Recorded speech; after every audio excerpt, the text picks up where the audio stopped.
Good afternoon and welcome to the Smile IT Stadium, the home of Hertford Town, where you'll find this afternoon's 90 Minutes Live in association with Easy Shelf Direct. It's a big day in Southern League Division 1 Central because the top four will all meet each other this afternoon here at the Smile IT. It's first against fourth, whereas in Oxfordshire at Eynesbury Park it's Northley against Waltham Abbey, which is second against third. They've all got to take points off each other, and the Hertford have just got that little matter of trying to put together 7 consecutive home wins for the first time since 2015. Lots riding on the next 90 minutes. We'll have full live commentary from myself, Pete Hill, and nice to see, well layered up, our match summariser, Simon Alamandi. Yeah, good afternoon, Pete. Good afternoon, everyone. And yeah, nicely layered up. I mean, the sun's out. There's not many clouds in the sky, but it's certainly a little bit chilly here at the Smile IT. But I'm sure there'll be plenty of decent football here to keep us nice and warm. Yeah, it certainly promises to be so, as right on cue the two teams come out. Yep, the thermals are out for the first time this season underneath the big coat, but still we're going to be feeling it here. But it is a beautiful afternoon, hardly a cloud in the sky, and the two teams lined up in front of us. Bedford Town, top of the league, unbeaten in Southern League Division 1 Central. Change strip this afternoon for them, yellow shirts and black shorts, and a Hertford in familiar blue shirts, white sleeves and blue shorts. Hertford's young team, average age of 23, and when you think of it, that includes Ben Hurd, who's just about to shake hands with the referee at 38, and Joe Bennett at 31. Take those two out of the team, and average age of this Hertford side is down just over 20. As far as Bedford are concerned, they've got some experienced boys out there. Average age of 27 years and 5 months, the team that won 2 weeks ago at Stotfold. But of course, I mean, they haven't played for 2 weeks because everything that happened last week in the game against Kempston. Yeah, obviously that was a late postponement of that game. So I mean, has it rocked their momentum a little bit?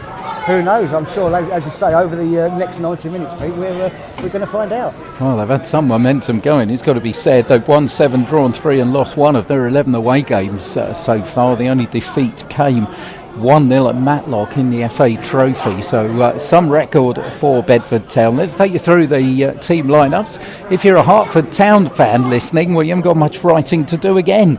In fact, I've got no writing to do in the starting 11 because it's as you were from last week, and why not? Luke Mewett in goal, Ryan Burnell and Karima Shani are the fullbacks. Charlie Bain and Ben Hurd are the central defenders. Joe Bennett will operate just in front of those, and then Billy Mardell-Smith and Brian Garzon behind the front three of Sonny Goglan-Brown, Wilson Burnell and Sendedge. On the bench, Cardozo, Collade Soludin, Harry Gilzine back from injury, Urgis Pepage, and a late change, Will Kerrs, the young goalkeeper, finds his way onto the bench. As far as Bedford are concerned, one change from that side that won at Stotfold. Out goes Ben Walster, and in comes Hamzat Balogan, who's on loan from Watford. So they'll have Mark Smith, Jack Green, Hamzat Balogun, Carl Mensah, a player we know well, Alex Collard, Fernando Bell, Toxtel, Brian Brake, Adam Watkins, Alvie Hall, Kyle Connolly and Louis Walsh. That's the starting 11 for Bedford. Our referee James Keane wants to get on with it, and we're just about to start here at the Smile IT, and we've got Hertford kicking from right to left. 2015, the last time the Blues put together a run of 7 straight home wins. Can they do it again in 2023? And an early header from Big Carl Mensah back to his goalkeeper Mark Smith, and we know the Bedford team pretty well. We saw him at Welwyn Garden City, but Carl Mensah, we know him incredibly well, don't we? Yeah, we do. Yeah, obviously through his time at Welwyn Garden City, and he's going to be fantastic for them in defence. A good addition to them from Walthamstow, and obviously we wish him well there. Apart from this afternoon, but all the best to Carl for his career back at Bedford. Plays the ball across the box to Alex Collard, and a flying challenge came in from Sonny Goglan-Brown, which was One of those, a good job he didn't connect, or he could have been in trouble. Was 18 this time last week with Sonny. Ben Herb was bemoaning that fact and actually pushed the average age of the team up a little bit. But he did with a wry smile, saying excluding himself. As he's in action, and Charlie Payne will put it all the way back to Luke Mewett, who side foots it into the air, looking for Sendage, brings it down nicely on the halfway line, and then is sent crashing to the ground by Carl Mensah. So it's going to be a free kick to Hertford. The referee comes from London, and you'd be glad to know, Simon, he's a Spurs fan, but I'm saying nothing. I just hope he doesn't get one of your red marks, Pete. Be a red and white mark, surely. Spurs, we don't like red, you don't. Ball's out on this side, thrown to Bedford Town. So some enthusiastic young fans, as you can probably hear in the background, as Ryan Burnell leaves it for Luke Mewett to come out and collect it. One of the big things from this Bedford side is some record. Nobody appears to have picked up on this one yet.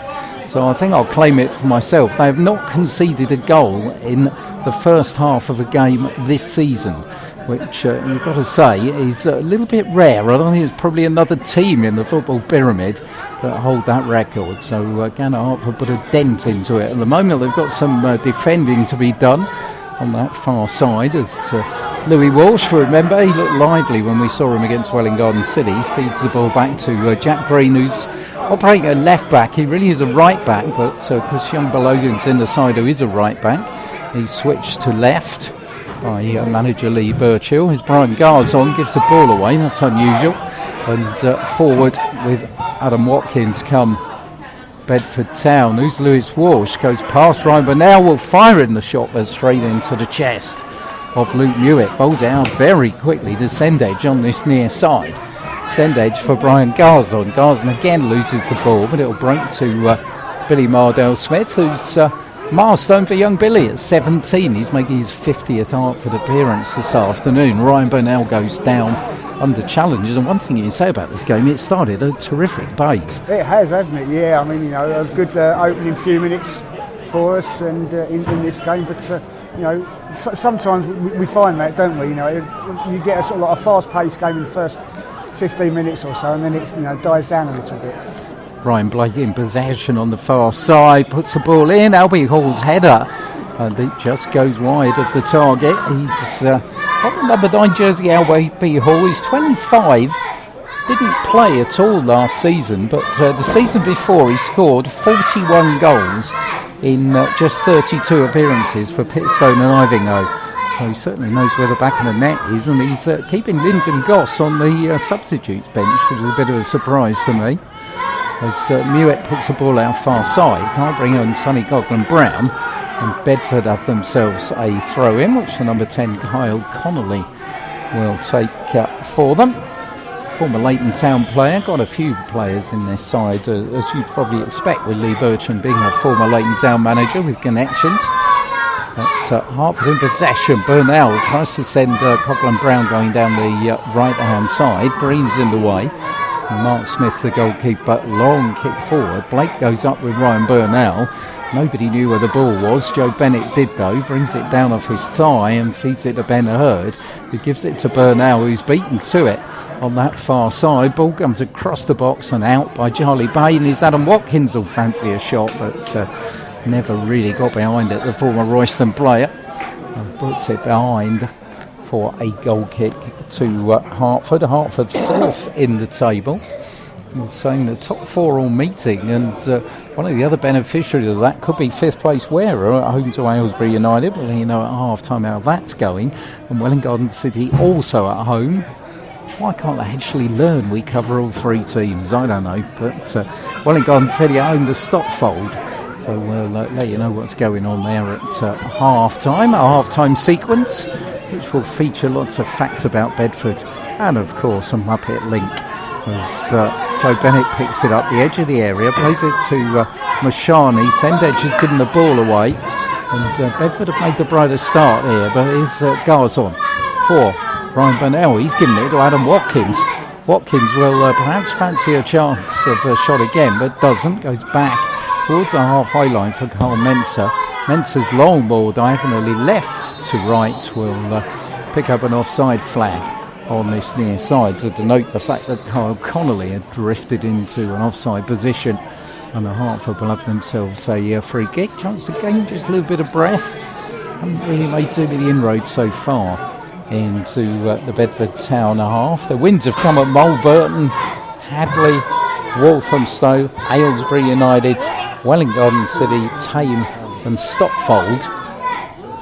And as I said in the intro, they're unbeaten in the league, topping it with 30 points from their game so far. They've played 12, got a game in hand on second place North Leigh, and a goal difference of plus 21. As the ball finds Wilson Burnell, his header is a loose one. Blake will pick it up, and the ball finds its way to Walsh. Walsh on this near side for Balogan. Logan's ball wasn't the best, and Walsh is surrounded by blue shirts, and in the end the ball goes out for a throw-in to Bedford.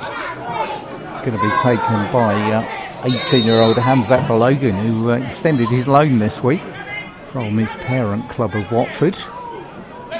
Taking his time in throwing it, and gets it back off of Adam Watkins, and the ball goes out again for another throw. Here's Watkins again, fires in the shot. Luke Mewett was scrambling a little bit across his goal, but he's a player that Hertford will have to watch. I mean, he's got Football League experience with Luton. He was at Royston, and still at 32. Class act to have at this level of football. Luke Mewett then is going to take the kick from the goal away to our right with the right boot. Long one downfield. Sendage will go up with Mensah and does well to nip the ball off the head of Carl Mensah. That takes some doing, but it will break back into the Hertford after Mashani, who's thought he was bundled over by Blake, but referee says nothing doing, and Bedford will have another throw in on this near side, which Balogan will take. The referee very keen to tell him exactly which blade of artificial turf wants it taken off. Watkins gives the ball away to Sendage, and shoving the back shortly on Wilson Burnell from Carl Mensah. But referee not interested.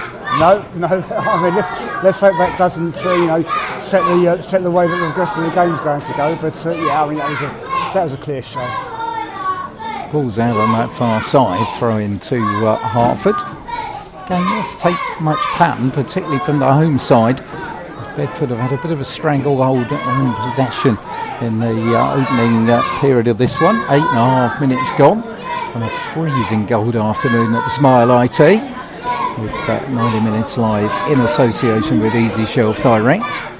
Throw in far side of the field, which is going to be left to Kyle Connolly. Actually, Ware didn't take you through the Bedford subs. Quickly, Linton Goss, Reece Ellen, Haj Rowe, Manny Dahl, Lewis Green and Shane Bush are the substitutes on the bench for visitors this afternoon.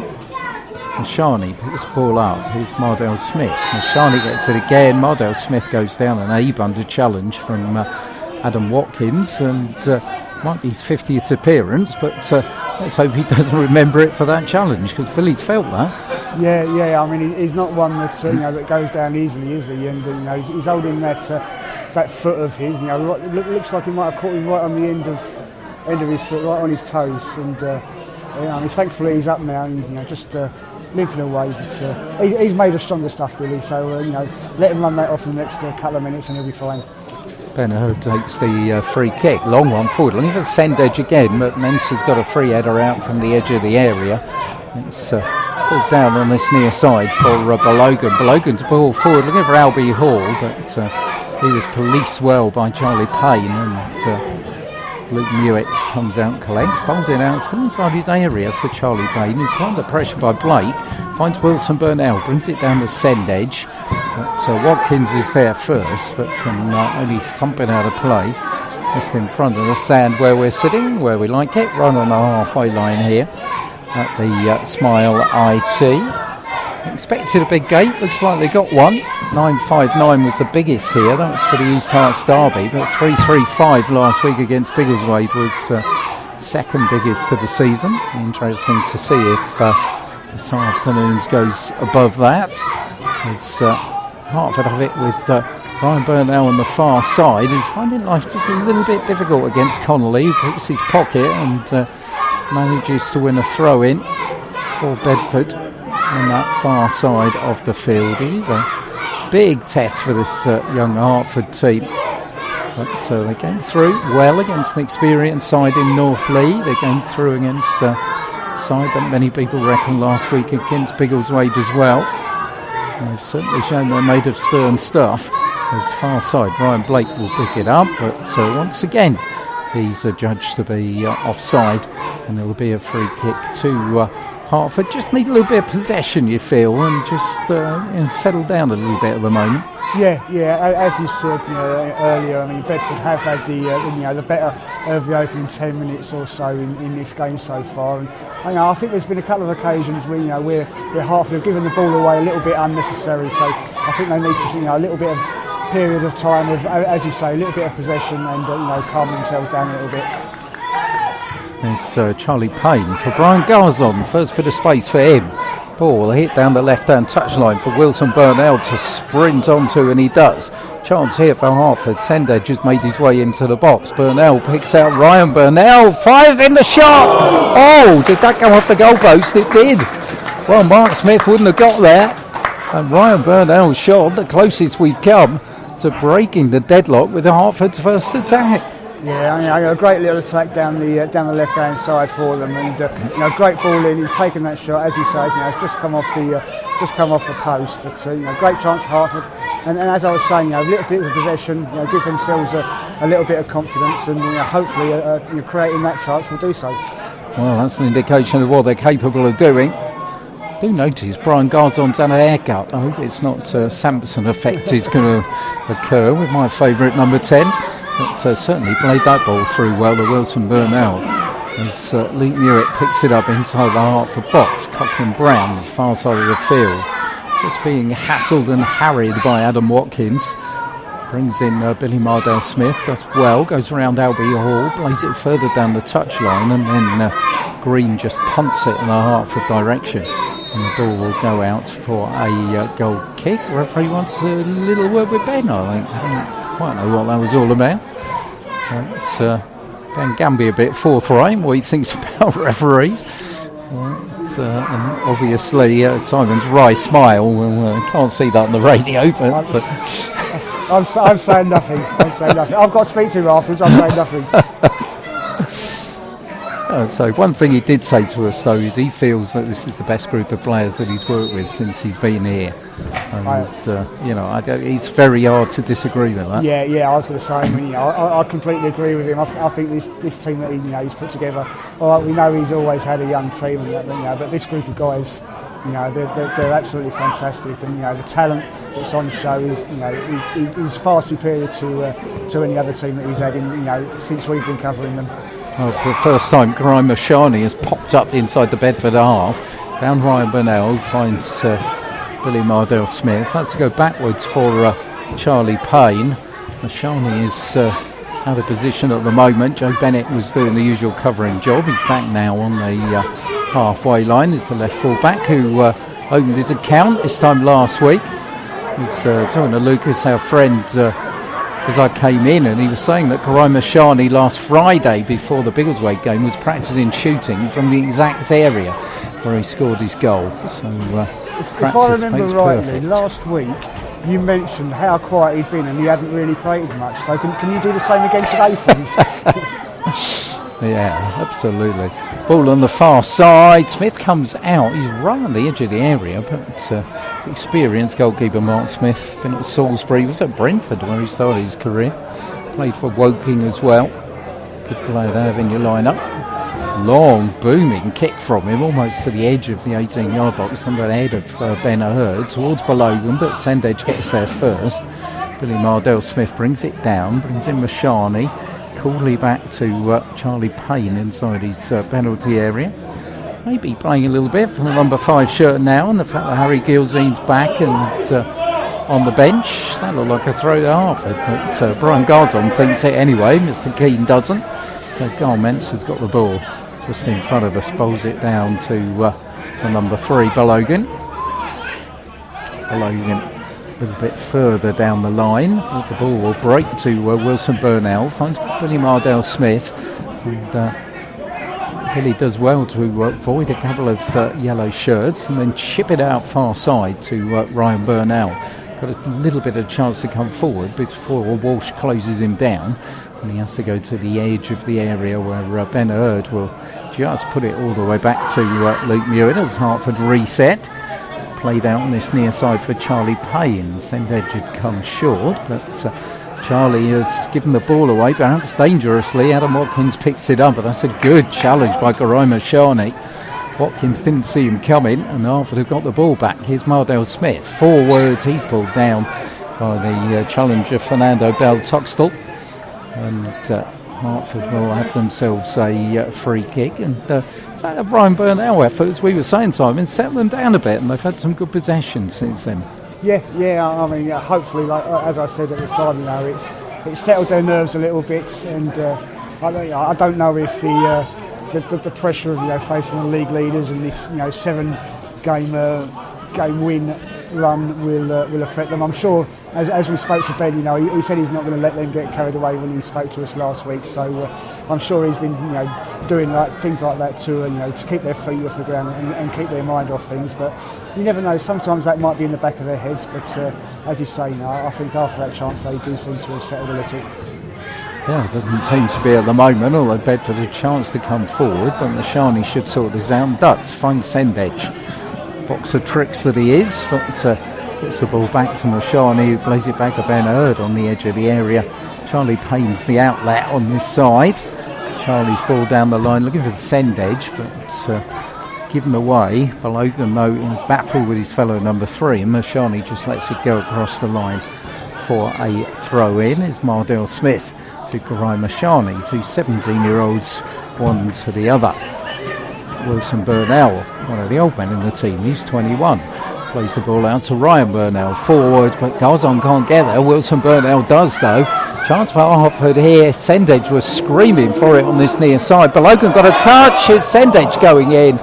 And just at the nick of time, Alex Collard got the challenge in. Whereas Hertford would have had another shot on Mark Smith. Here's Billy Mardell-Smith. Ball chipped forward by Joe Bennett, looking for Sendedge, brings it down again, plays the ball to Brian Garzon, but it's going to run just a little bit too far in front of him. But Collard thumps it forward, anywhere will do from the league leaders, as goes all the way back to Luke Mewett. Record between these two teams, well, last 2 meetings, Bedford have won both of them fairly convincingly here, 3-0, but we're getting a bit of a shock. A couple of seasons ago, they weren't this level, of course, last season because they were relegated. But they actually only won 3-2 as the ball pushed in by Louis Walsh, but easily fielded by Luke Mewett. Charlie Payne chips it down the line. Sendedge there with Mensah, who read it well. Puts the ball forward. Is Ryan Blake, but he's given it away to Joe Bennett. And Ben Hurd will bring it down and find Ryan Burnell on the far side, brings in Sonny Coughlin-Brown, and ball just ricochets down that line a little bit further in front of Garzon, put forward by Ryan Burnell. Mensah has a chance to clear on this side, looking for Balogan, who didn't bring it down, he just heads it more up into the air. Mashani's trying to use him as a ladder, but this near side Albie Hall picks it up and gives it away to Joe Bennett, and that is a good ball to Sendedge for Wilson Burnell. For Brian Garzon. Garzon there with Adam Watkins. Garzon goes down filling his face, and Watkins not impressed, and neither is the referee, and Hertford get themselves a free kick. I think there was too much in that. To be honest, Pete, I can't say, because this post is right in front of us, was right in the way, so I didn't catch that one. Well, Brian gets up and does just mop his brow a little bit, but no need for any physio treatment from the far side from Reece Brown. So it's going to be a free kick to Hertford. It's just a little bit to the left of centre field, about 45 yards out. I know Ben tried one from halfway last week, but wasn't too far out. I don't think he's going to try one from here. But Joe Bennett looks like he's going to be the provider. Sonny Brown's poised for a late run on that far side, which he has started. Now has to go bang. Ben plays it to Mashani. Mashani to his left for Sendage. Sendage back for Joe Bennett. Chance to get it across the box, and does. Smith comes out and collects it quite comfortably with no challenge. Disappointing in the end, but Burnell does well to beat Blake to the ball. Finds Sonny Brown back inside the Hertford half. And when we were talking to Ben last week, I said that games like this, we've followed his side all the way. This is his 107th game in charge, by the way.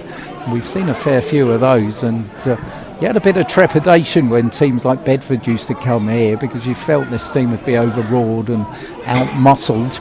Well, anybody that's seen the opening 21 minutes of this half will know that certainly isn't the case.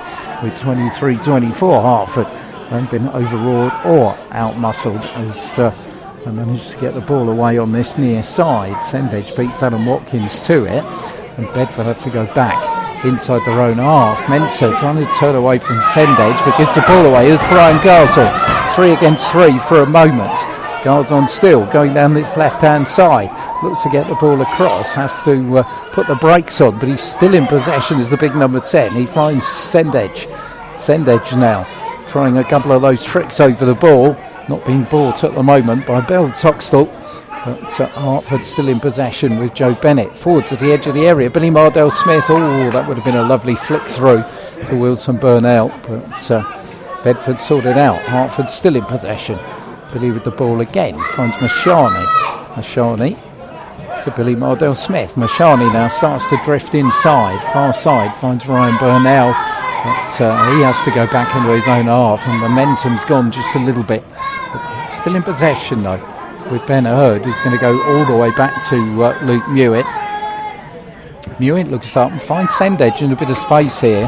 Mensah's going to go up, but there's a flag up behind the pillar, I think, to demonstrate that was in fact offside, and so Bedford get themselves a free kick. But again, nice bit of possession from Hertford. Yeah, definitely. Yeah, and, as we said, Bedford had definitely had the upper hand in the opening 10 minutes. But following that, since we mentioned it, Hertford certainly had the better of the chances out of the two sides, and it seemed to be gaining the stakes back in the possession. Yeah, certainly gaining in confidence. Coughlin Brown turns away from a couple of yellow shirts. Joe Bennett's ball doesn't catch Wilson Burnell where he wanted it. And it goes to the edge of the area, and Smith will come actually out of his area to punt it forward again. Up goes Ben Hurd's beaten to it by Blake, but there's Joe Bennett and Charlie Payne behind him.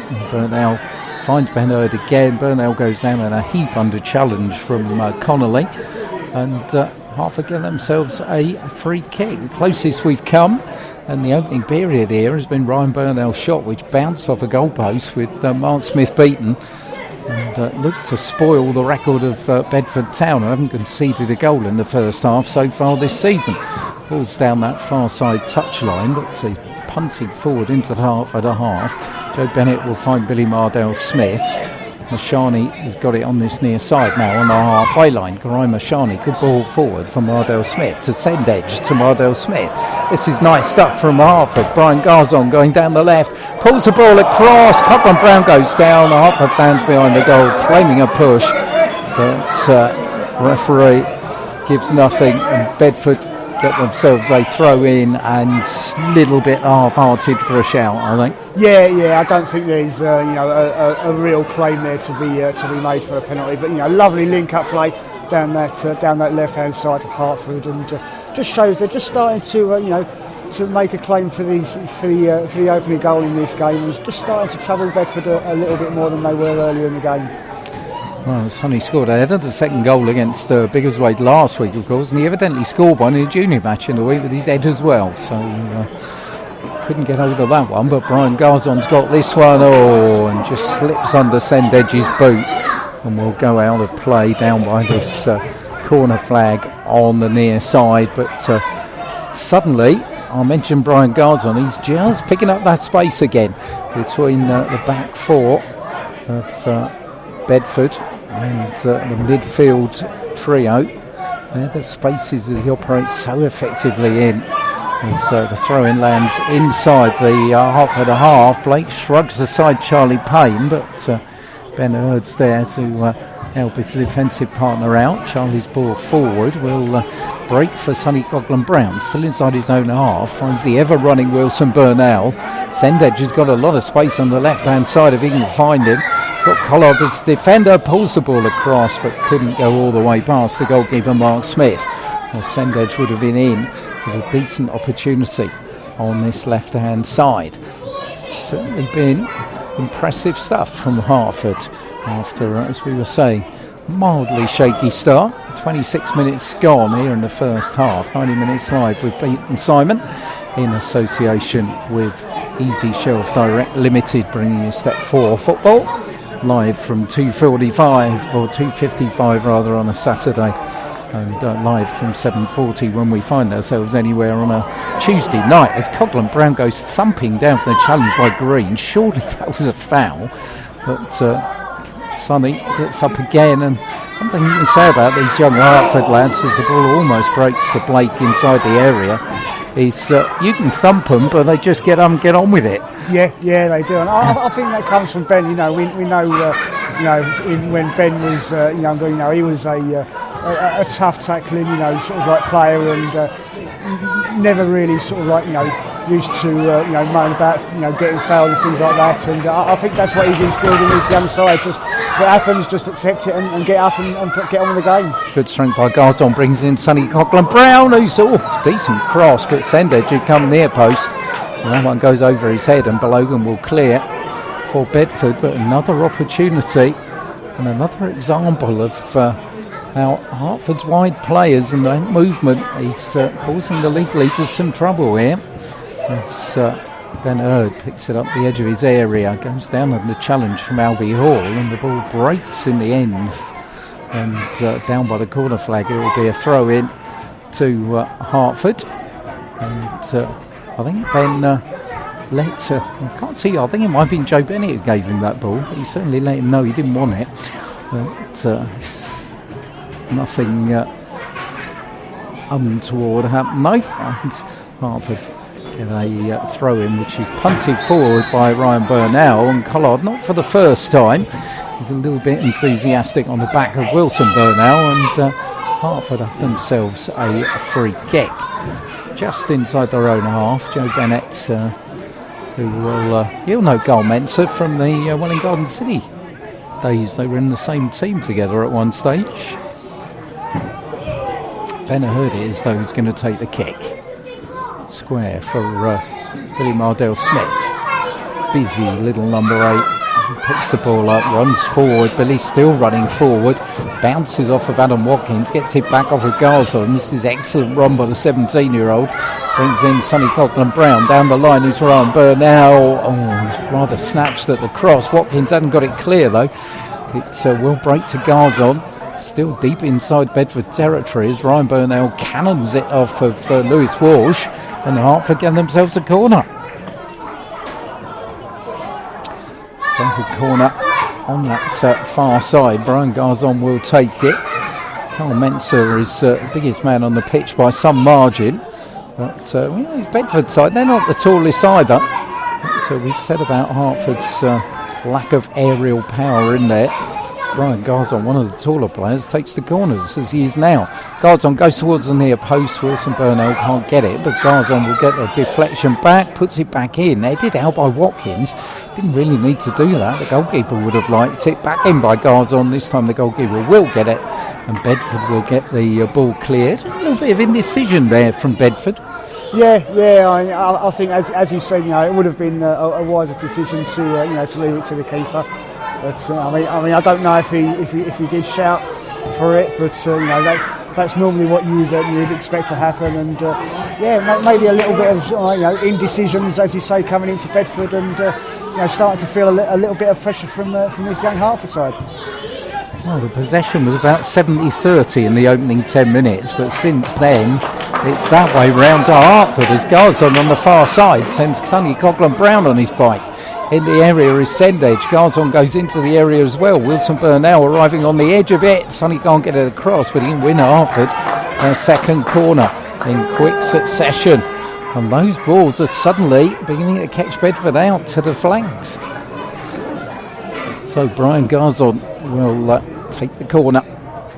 Far side of the field. Bedford have just got Albie all forward. Everybody else round about 18-yard box. Garzon this time goes for the high one. They all go up, and Mensah is the man who meets it first. Heads it away on the far side. Blake can keep it in and does well to do so. Hertford have defending to be done here because Lewis Walsh is making his way towards the area. Albie all in possession. Plays it behind Blake, and Balogan's in all sorts of space on this near side, and Charlie Bain does well to block it. Otherwise Hertford could have been in trouble. Coming back the opposite direction though, and Sonny Gotland-Brown lets the ball drift under his foot. Well, nil-nils can be laborious and boring affairs, but this one is anything but at the moment.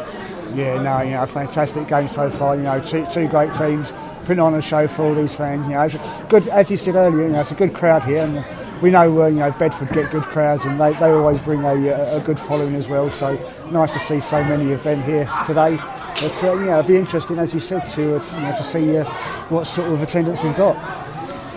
Well, there have been the Hertford fans that have been pinching themselves a bit, having found their side in the top four in the division. But if you're a neutral watching this game, then you will certainly, as Albie Hall fires it over the top of the crossbar, you will believe that this team in blue and white, it certainly belongs there. They're looking like it. And there's no reason at all if they don't keep this form going. There's a long way to April, of course, but if they can keep this form going, then the playoffs is a definite possibility for this young side. As Wilson Burnell goes down the right-hand touchline, can't keep it in under challenge from Gollard. And Hertford will have themselves Bedford will have themselves a throw in. It's a little bit dark out there. Just so I say that, the floodlights come on. The worrying aspect of the floodlights coming on at the moment, as we know from a few weeks ago, is there's only one on at the moment. And the one probably behind the pillar for you, Simon, is not on. And so, I can just about see that one, and that's the same one that we had the problem a couple of weeks ago, isn't it? Hopefully that's not going to come back and bite us. And Bedford have had their share of things like that. They had a game of Bandon earlier in the season. Last week's one against Kempston Rovers got called off right at the last minute, so they could do without losing another game to something. And just as I say that, the floodlight comes on, so no need to be concerned. Carl Mensah is going to take the throw in deep inside his own half for Bedford Town. We're saying at 0-0 here on 90 Minutes Live in association with Easy Shelf Direct, where Welling Garden City both at home and Northleigh playing Waltham Abbey. So we'll let you know what's happening with those at half time. Meanwhile, some defending to be done, as here's Lewis Walsh on the edge of the area. Luke Hewitt spills it, back in by Albie Hall and back off the goalkeeper and out for a throw in. And Hertford just a little bit lucky to get out of that one. Yeah, a couple of great chances there for Bedford, and you expected them to take that, but save from Luke Hewitt, managed to keep it out of the back of his net. Well, long throw's going to come in from Carl Mensah, the first one that he's had the opportunity to take this afternoon. It's going to be the equivalent of a corner. Goes to the near post for Collard, bounces off for Billy Mardell-Smith. Mashani goes down and Sendedge clears the ball for Hertford towards Wilton Burnell, who's being held off. But held off effectively in the end by Bell Toxtall. And the ball goes all the way back to the goalkeeper, Mark Smith. His ball, though, only onto the head of Brian Burnell.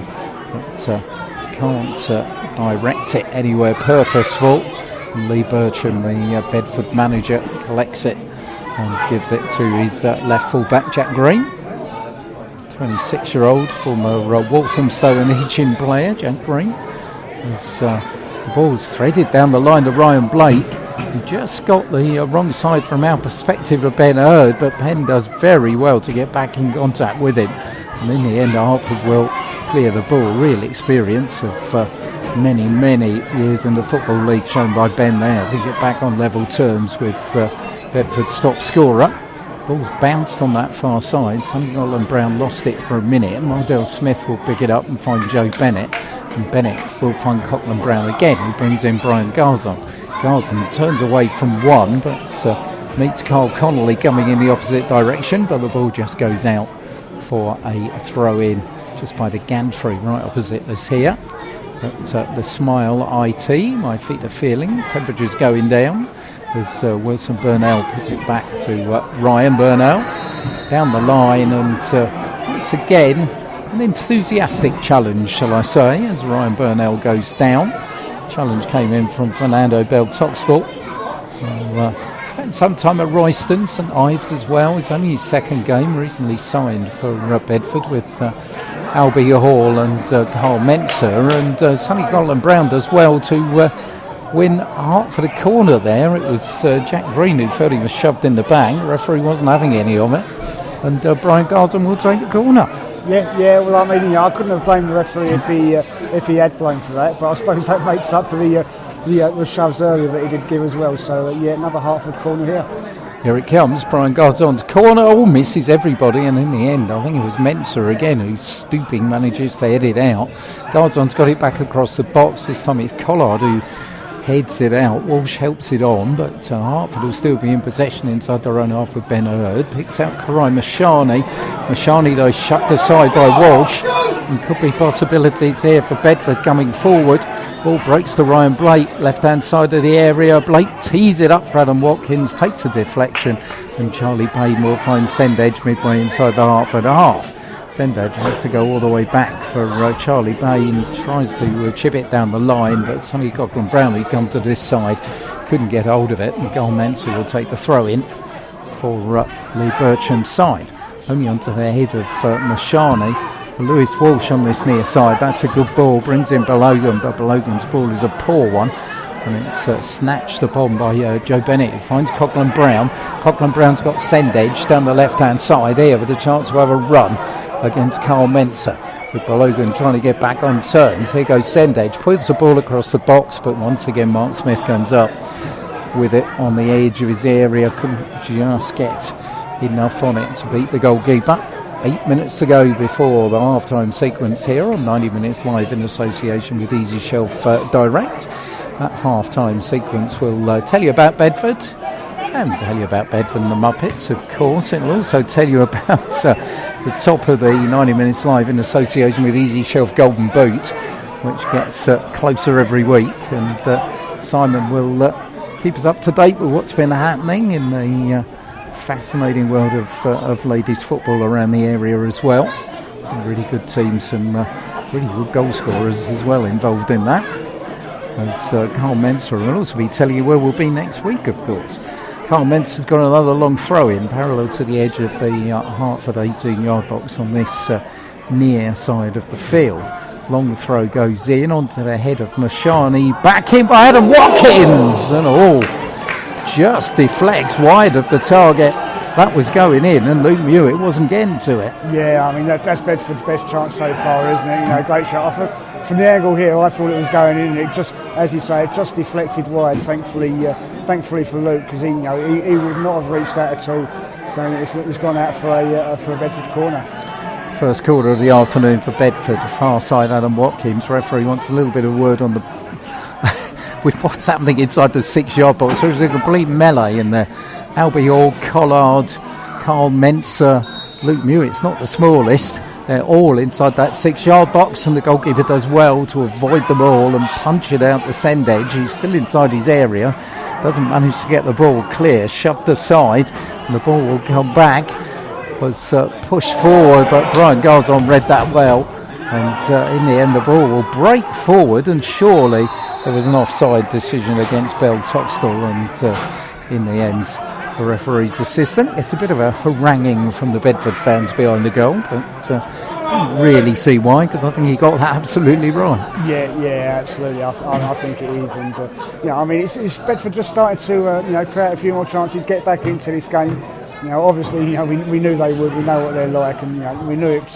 But they wouldn't stay quiet for too long. But it's really turning out. Although it's 0-0, it's really turned out to be quite a good game. Well, bounced it off of Charlie Bay, the back of Charlie Bay's neck. Well, luckily, straight to Billy Mardell-Smith. And Charlie will put it back for Ben Hurd inside his area. Brings in Billy again, who lets the ball run just a little bit too far. And Balogan's got it back for Bedford. Carl Menzer sprays it from right to left on the far side, looking for Connolly. Connolly will pick it up again from Adam Watkins, turns inside Coughlin Brown, puts a pull across the box. Oh, good challenge by Charlie Payne. In comes Balogan, out by Joe Bennett, but fired in by Ryan Blake. Hertford couldn't get it clear, and Bedford it is who take the lead. The league leaders in front. Ryan Blake's 11th of the season makes it Hertford 0, Bedford 1. Yeah, I mean, they've just been knocking on the door for the last few minutes, haven't they? You know, those couple of chances that they've created, and you know, they've got the lead here, taking the 1-0 lead through Ryan Blake, and you know, I think on the context of it, maybe a little unfair. I think, you know, the possession and, you know, the chances have been pretty even, but you know, a good goal for them, and they've taken the lead 1-0. Yeah, Ben Stanley there, hands on hips. He won't be happy with the defending. Couldn't get the ball clear, and in the end they were made to pay. You don't give a player like Ryan Blake a second opportunity, and he thumped his 11th of the season into the back of the net just before half time. And well, you want the stat perhaps, or if you're a Hertford fan you probably won't. When they score first, they've won 11, drawn 1 and lost just once this season. And that was at home in the FA Cup against Galston when they went down 3-2. As far as the Hertford concerned, when they concede the first goal in a match, they've only come back to draw once. So got to change both of those as this one goes on if Hertford are going to get anything out of it. And Adam Watkins again he's been running a bit of a tightrope, to be fair. He went in a little bit late on Ben, who's gone down, and you know, the referee was going to produce a card. I think this could be an opportune moment. Yeah, I mean, he's calling him over, isn't he? You know, they're stepping away from the incident. He's just pointing out to him there, you know, that's 1-2, that's third time now, and you know, he's getting his book out. Yeah, well done, Mr. Keane. Adam Watkins gets himself in the referee's notebook for his player to do so this afternoon. Ryan Blake's coming in, he wants his 2 Pennyworth. I don't know what it's all about. But yellow card shown, and the Hertford will restart with a restored Ben Hurd and a free kick midway inside their own half, right hand side of the field. Once again, Sendech got a lot of space on his left hand side as Garzon picks the ball up inside the centre circle, plays it back to Charlie Payne.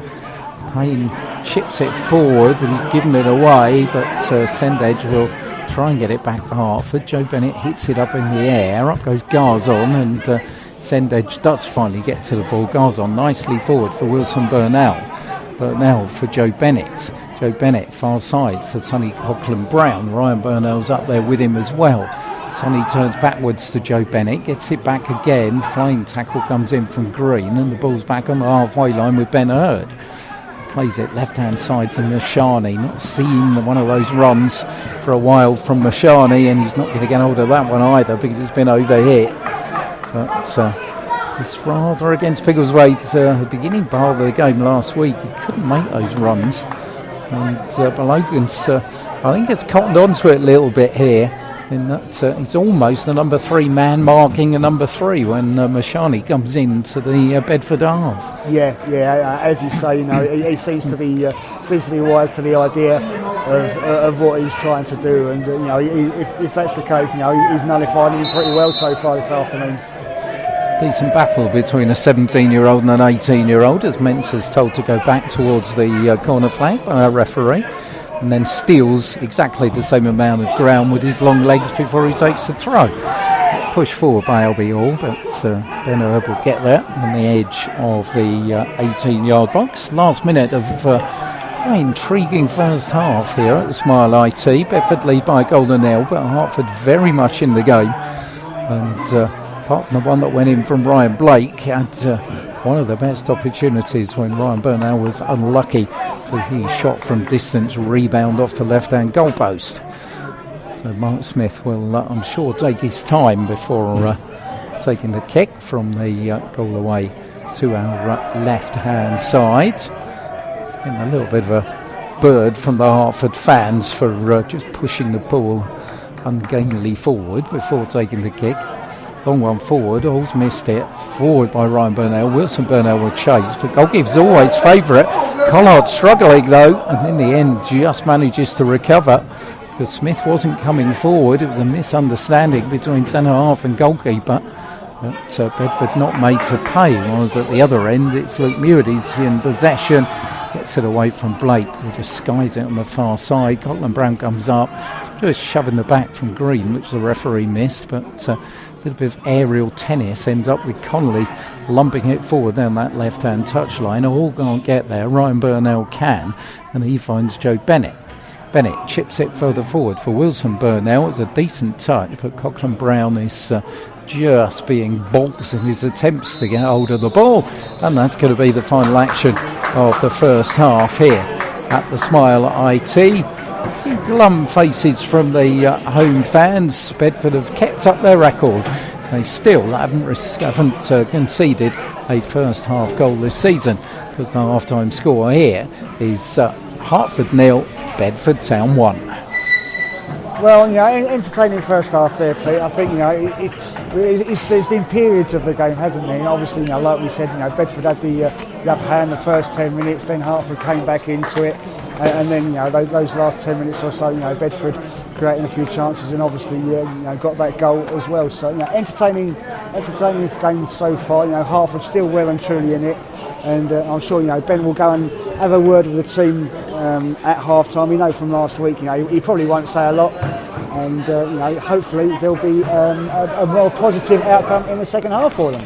Well, hopefully so. Won't say a lot. He won't be happy with the defending for the goal, which was thumped in by Ryan Blake, but I'm sure he'll be happy with a lot of the other things that he saw during that opening 45 minutes. Well, here we are once again at the half-time sequence for us here on 90 Minutes Live, where we like to tell you just a little bit about our opponents and where they're from in the world. Bedford Town are our opponents this afternoon here, of course, at the Smile IT. Bedford was founded a ford on the River Great Ouse, and is thought to have been the burial place of King Offa of Mercia. And the name of the town, therefore, is believed to derive from the name of a Saxon chief called Beda and a ford crossing the River Ouse. Put them both together, what you get? Beda Ford, which has now, of course, become a Bedford.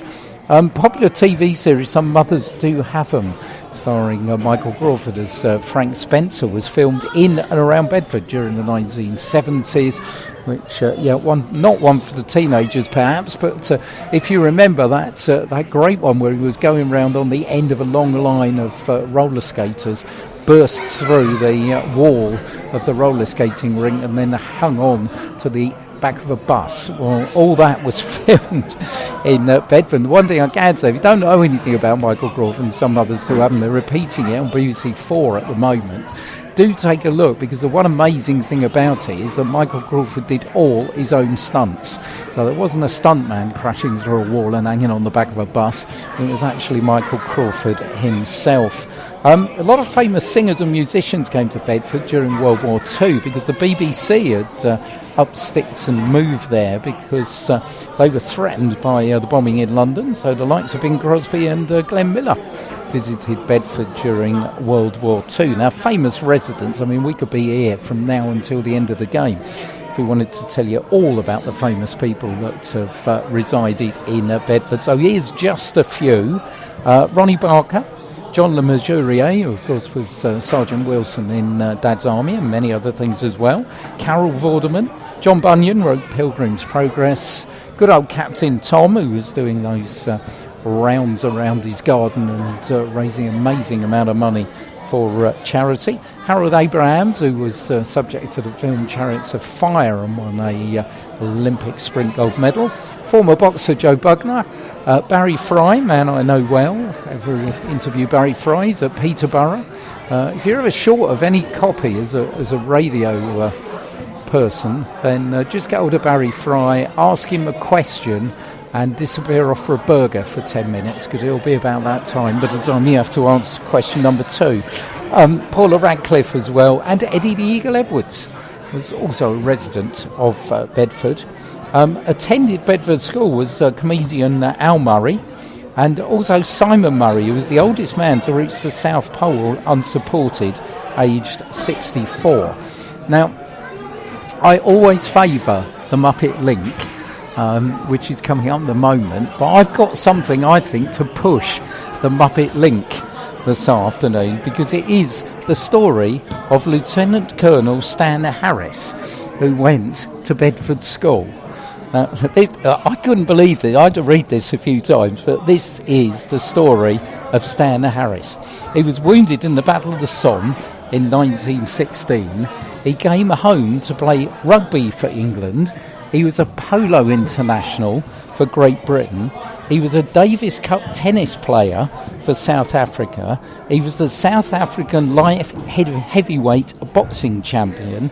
He was a Wimbledon mixed doubles winner, and he was the world ballroom dancing champion, and turned down the place to appear in the British Olympic team in 1920. If that wasn't enough, in World War II, he was captured by the Japanese and spent 3.5 years in a prison camp in Burma before returning home. And I looked at all that and I thought, where is the book on Stan Harris? Because if ever a film and a book deserves to be made, Stan's your man. Absolutely. I mean, what a man, what a gentleman. That is some career. That's unbelievable, isn't it? Lieutenant Colonel Stan Harris, well done. Good old Stan. And is there a book? And there isn't. And there isn't a film. So I think we should corner the market here. There you go. And write a book all about Lieutenant Colonel Stan Harris. I'm going to get my pen and notebook out this afternoon once I get home from here. It's the thing to do. Right, the Muppet Link. You've been waiting for it. It's an easy one, actually. The Muppet Link comes from former Bedford resident John Oliver, who now lives in New York and is host of HBO's Last Week Tonight programme. Because in 2012, which seemed to be a famous year for people meeting Muppets, he appeared on the Secret Policeman's Ball trading banter with Statler and Waldorf. So there we go, from New York, Bedford, HBO's Last Week Tonight, all the way to the Muppets. Done it again, and bring it on next week. There you go. I mean, that's the thing is, I've got nothing to look forward to. This sort of time between 3:45 and 4 o'clock on a Saturday afternoon, or the occasional Tuesday evening, it's my favourite time of the week when we get the Muppet Link. It's brilliant. All right.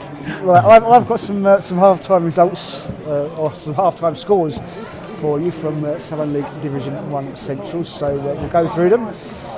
Barton Rovers against Cirencester Town. It's the visitors who are holding a 2-1 lead there. The game between Biggleswade and Hadley, plenty of goals in that one. It's 3-2 so far to Biggleswade at half-time. Kings Langley, they've got a 2-0 lead over Kempston Rovers. It's 0-0 between Leighton Town and Kidlington, and also the same as Tame United are facing Biggleswade Town, so 0-0 between those two. In the clash between second and third place, it's also 0-0 there, so Northley and Waltham Abbey drawing 0-0. And guess what? At Watson Park, it's also 0-0, so we're and Aylesbury United there. But down at the Peckhurst, there have been a couple of goals there. Welling Garden City are on a great run. They're improving and looking forward to add another victory to their run so far. And they are 2-0 up thanks to 2 Bailey Stevenson goals against Stotfold. Oh, well done, Bailey Stevenson, and well done to Mark Weatherston and the boys there at the Peckhurst. Looking at the top of the table, really, Bedford are the big winners because as it stands at the moment, they'll open up a 5-point lead on Northley if it all stays the same in the second half. And Cirencester will edge their way into things as well if they hold on to that lead at Barton. But a lot can change in the second 45 minutes, of course. And we will let you know what happens once this one is over. The 9 minutes live Golden Boot in association with Easy Shelf Direct. Jamie Marshall of Hertford, he still leads the way with 17. Eben Mabona, who plays his home football here for Hatfield Town's got 16. Kamari Gollington, likewise, with Hatfield Town's got 14.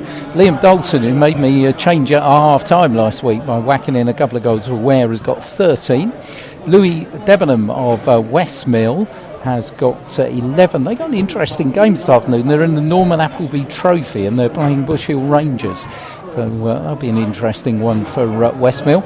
And Kendal Gamphy as well of AFC Welling has got 11. So it takes you 11 now to get in the top 5 in the Golden Boot. But Jamie Marshall still leading the way. Excellent, well done, Jamie. Good work from him. Not much change in the women's Golden Boot from last week's games. A couple of games, I know Bury Rangers, St Margaret's had a home walkover, and it's nice for them to get the points up there, but it doesn't give anyone the opportunity to just score. So the only addition to from last week is Laura Cousins, who is leading. She has extended the lead. She's on 12 over her teammate from Sherrards Wood, Claire Cranfield. I'll bring you some news from Sherrards Wood in a moment. Katie Deeprose and Jessica Duff from Bury Rangers are on 8, as is Paige Pryor from St Margaret's Green. And Nicole Evans from Harton United is on 7, and Christina O'Connell from Western Park on 6. Now that news I was saying about from Sherrards Wood, Sharice Whitson, who was previously playing for Harton United. She is their record goal scorer. She has transferred back, so she's transferred back to Harton United, and I know they're all delighted to have her back from there. So hopefully, I know she has got a couple of goals for Sherrards Wood, so hopefully she'll be adding to them for Harton United. And knowing Harton well, and what she means to the club and the club means to her, it's wish her all the best, and it's nice to see her back there.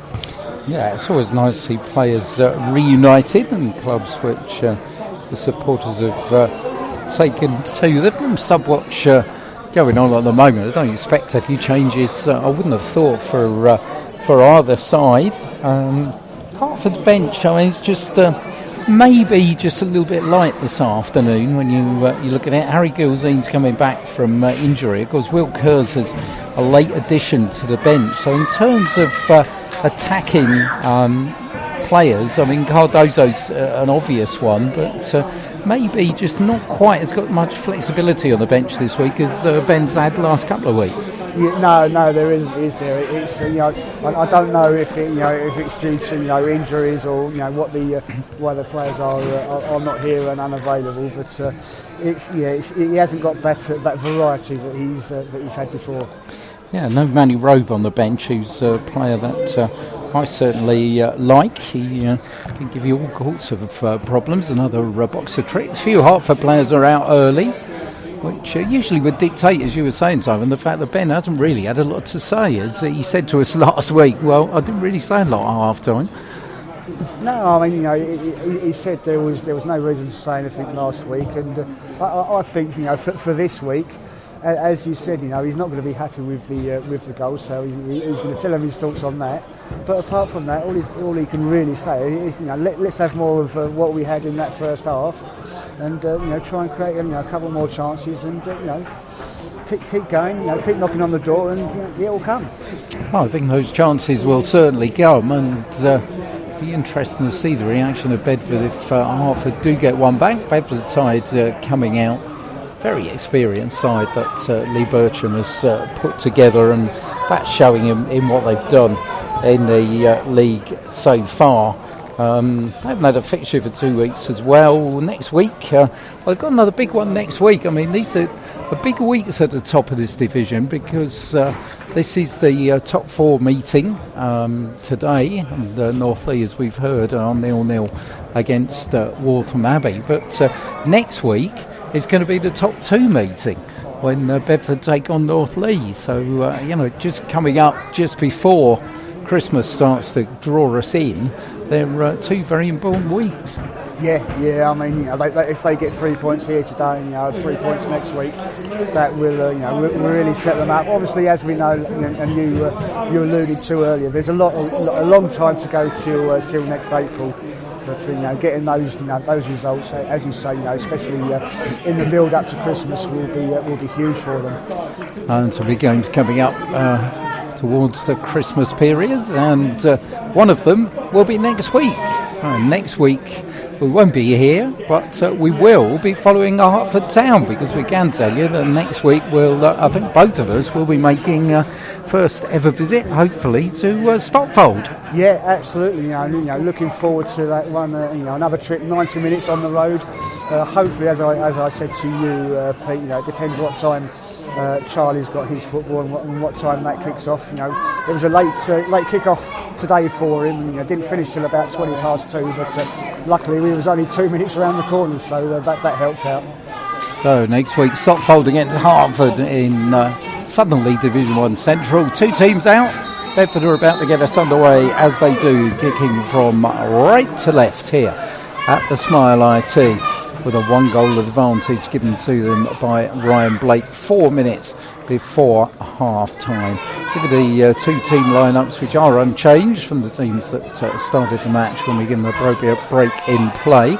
Ball deep inside Hertford territory at the moment, but Ryan Burnell almost got the ball caught under his foot, and Billy Mardale-Smith manages to weave his way out of a little bit of a problem, but the ball goes out on this near side and will be a throw-in, which will be taken on this near side by Bedford. Albie Hall can't control it. Connolly tries to put it forward to Blake, but suddenly Coughlin Brown brings in Ryan Burnell, and here is Brian Garzon deep inside his own territory, but once again manages somehow to carve himself out a little bit of space and bring in Charlie Payne. Mushani for Billy Mardale-Smith, back to Ben Hurd inside the 18-yard box. Here's Ryan Burnell. Burnell forward for Garzon. Garzon's giving it away though, and the ball forward looks for Blake, and in the end it bounces off of Ben Hurd and goes back to Luke Mewett. So Luke Mewett in goal. Two fullbacks for Hertford are Ryan Burnell on the right, Karai Mushani on the left. Charlie Payne and Ben Hurd are the two central defenders. Joe Bennett plays that mopping up role in front of the back four, and in advance of him in central midfield, Billy Mardale-Smith and Brian Garzon, with Sonny Coughlin Brown on the right, Sendedge on the left, and Wilson Burnell through the middle. That's the Hertford lineup, as Mashai Karani just takes the throw in on that far side. Sendedge brings in Wilson Burnell, who's barged down by Belogan, but referee again not particularly impressed, as Billy Mardale-Smith managed to keep the ball in, but Lewis Walsh has picked his pocket. Hertford could have defending to be done here. Here's Belogan again.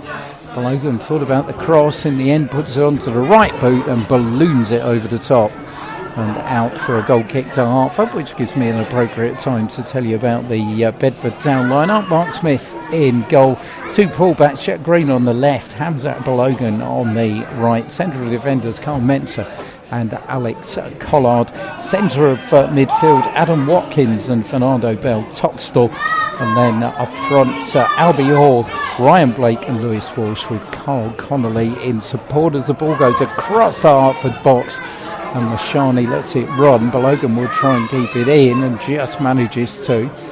Gets the ball back, and they will bring in Carl Menzer on the halfway line. Menzer's long ball forward on this near side breaks for Connolly. Connolly back for Green. Green's ball looking to search out Ryan Blake, who springs out, collects the ball well. Albie Hall can't do a lot with it, and it's volleyed away by Ryan Burnell in the second half here, starting in similar fashion to the first, really. Yeah, it is. Bedford obviously, creating a couple of chances, on the upper hand so far in this half, but still plenty of time for the Blues to get back into this one. Billy Mardale-Smith goes in just a little too hard on Adam Watkins, who felt that one, so Bedford will have a free kick deep inside Hertford territory on the left-hand side of the field. Adam Watkins, made of tough stuff, just gets off, gets up, and we'll get on with it. He'll be there with Carl Connolly. I think it's going to be Connolly with the left boot who's going to take the free kick. Just having a look and see that Menzer's made his way up from the back. Always a threat. Albie Hall's not short as well. Hertford are going to have to watch the pair of them on the far post from this kick, which drifts towards Luke Mewett. Punch comes out, and I think he did manage to get something on it. It goes behind for a corner, but certainly was none too certain, the big goalkeeper there. No, he wasn't, was he? You know, he did look at, he had a couple of shaky moments in the first half as well, where he couldn't grab the ball, and we know he does like to punch the ball out, but I think he could have possibly grabbed that one instead then. Well, plenty of Strictly going on inside that 6-yard box in front of Luke Mewett. You can't see, he's surrounded by players, and once again he does well to punch the ball out to the edge of the area. There's no mystery about those corners from Bedford. Put everybody in front of the goalkeeper and loft one towards him. That seems to be the tactic, but so far Luke Mewett has been equal to it. It's Ryan Burnell trying to keep the ball in near side. Only Cotland Brown does well to push it down the line, but Green returns it with interest. Joe Bennett's across in front of Albie Hall, who gives the ball away to Ryan Burnell. Burnell back for Billy Mardell-Smith. Mardell-Smith almost playing the sweeper role there, and in the end he's been pursued a little too hotly by Ryan Blake. In the Hertford get a free kick. Bedford Town fans have shifted to behind that goal all the way to our left with their Bedford Town FC God Save Our Queen flag. I think they would have updated that. But Sendedge on the far side, wrestling away with Carl Mensah, who comes up with the ball. Mensah forwards. Charlie Payne should be favourite to get it, although Balogan's come a long way. But Mashani will bring in Ben Hurd, and Ben will drift the ball across his area for Ryan Burnell. Burnell, who hit the post in the first half, closest that Hertford came. Here's Brian Garzon though. Garzon forward for Wilson Burnell, going a bit too much to do, but he'll get it back. Garzon just gets it under control, plays it back for Ryan Burnell. Ryan Burnell tricks his way up, round and over the ball, and in the end it all comes to nothing as Cotland Brown gives it away. And Bedford have themselves a throw in front of us. They lead by a goal to nil. League leaders. Goal scored 4 minutes before the break by Ryan Blake, and the Hertford couldn't get it clear. As Albie Hall, Ryan Burnell went down looking to have been pushed, but referee didn't give anything. And Bedford have got themselves a throw in on this near side of the field. Big crowd here at the Smile IT, but at the moment it's the Bedford fans that are smiling. Here's Adam Watkins, might put another smile on their face, look to tee up the shot, brings in Connolly, who does well to the far post. Good header by Karai Mashani, back in by Lewis Walsh, and saved well by Luke Mewett, who've only seen that late. Yeah, a little crowd of players in front of him there. He's managed to see it, diving down to his left-hand side, and gathered the ball nicely. Brian Garzon brings in Sendedge down that left-hand side. Need a bit of his magic. Looks to go outside Mensah, who sticks to the task well and stretches out one of those long limbs and just puts the ball out for a throw-in to Hertford, parallel to the edge of the 18-yard area. Don't possess the long throw threat, so Mashani will just go across and take it. He expects some movement. Wilson Burnell's providing it. But the ball will go to Sendedge. Mashani gets it back. Has to go backwards for Billy Mardell-Smith. Brings in Joe Bennett. Bennett brings in Mashani on that far side. Bennett will get it back. Mardell-Smith is beaten to it by Adam Watkins. In goes Bennett on the far side, and it's chipped forward by Balogan. Only onto the head of Charlie Payne, and Ben Hurd will bring in Ryan Burnell, who will bring in Sonny Cotland Brown on our halfway line. Sonny has to go backwards under a challenge from Jack Green. He's going to have to go all the way back to Luke Mewett. Mewett looks up and brings in Cotland Brown again. Ryan Burnell had stayed forward on the halfway line, the right fullback. Burnell covering that space at the moment. Sendedge is beaten to it by Mensah. It's been a little bit untidy start of the second half here. Adam Watkins picks the ball up far side, looks for Balogan. Watkins will get it back again. Tries to send Balogan outside Mashani, but the ball, looked to bounce off Balogan, but referee has given a corner, so third of the afternoon for Bedford Town, and I think we know what's coming there. Yeah, I think we're going to see that little crowd around Luke again on this, on right in the centre of his 6-yard area, and it's a different sort of corner routine that we're not used to seeing. Well, it is actually. I think, to be honest, Simon, I think they've heard us because they've changed it around a bit, and you've got Mensah, Collard, And who's that? Walsh. All poised to make a late run to this one. So it's driven in, but headed out easily by Mashani, but in near post. So first two haven't worked. And number 3, change of tactic, but that didn't work either.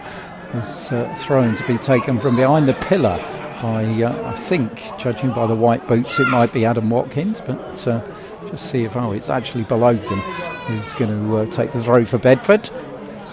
Love sitting in this stand, but I wish someone would do away with that pillar. But unfortunately, this stand's of such a construction that if they did, the roof would fall in. So serves its purpose, even if it does get in the way. As Jack Green will pick up the ball midway inside the Hertford half. Looks for the run of Blake, but Luke Mewett had read that quite nicely. Comes out and thumps it on this near side, looking for Sonny Coghlan-Brown. Up goes Green, wins the ball. Thumps off the top of the stand and bounces for Ryan Burnell to take the throw for Hertford. Brings in Garzon. Garzon back into his own half for Ben Hurd. Garzon again picks up space inside the centre circle. Once again Ben Hurd has it. Plays it on this near side for Joe Bennett. Down the line for Sonny Coghlan-Brown. Bennett gets it back again. Back to Ben Hurd. Garzon's come short looking for it. But at the moment Bedford just happy to keep in shape and make it difficult for Hertford to pick out the spaces. As Ben Hurd thumping out now onto that left-hand side for Sendage. Brings it down well, but Mensa's there and manages to get the ball away from him. Finds Balogan, who is almost playing like a right winger in the second half. Balogan's there with Karai Mashani, and the ball bounces off of Mashani and goes out for a throw in, which Balogan will take to Mensah. Mensah's control, not all that he would have liked, but Sir Ryan Blake's wrestled the ball away to the edge of the area where he finds Adam Watkins, who finds Lewis Walsh. Walsh will try and bring in Connolly, but Connolly couldn't get hold of it, and the ball will go out for a goal kick to Hertford. Bedford have outscored opponents 24-14 in the second half of games. Hertford 11-10 as the ball breaks on the halfway line and Collard gets there just ahead of Wilson Burnell. Ryan Burnell will pick it up. Here's Brian Garzon inside his own half, brings in Coghlan-Brown, but once again Bedford will sort that out and Lewis Walsh comes away down this left hand side. Walsh turns inside one, plays the ball inside for Connolly. Walsh plays it forward again, and on this near side Ryan Burnell picks the ball up. A couple of people in front stand up, which not handy when you're doing a commentary.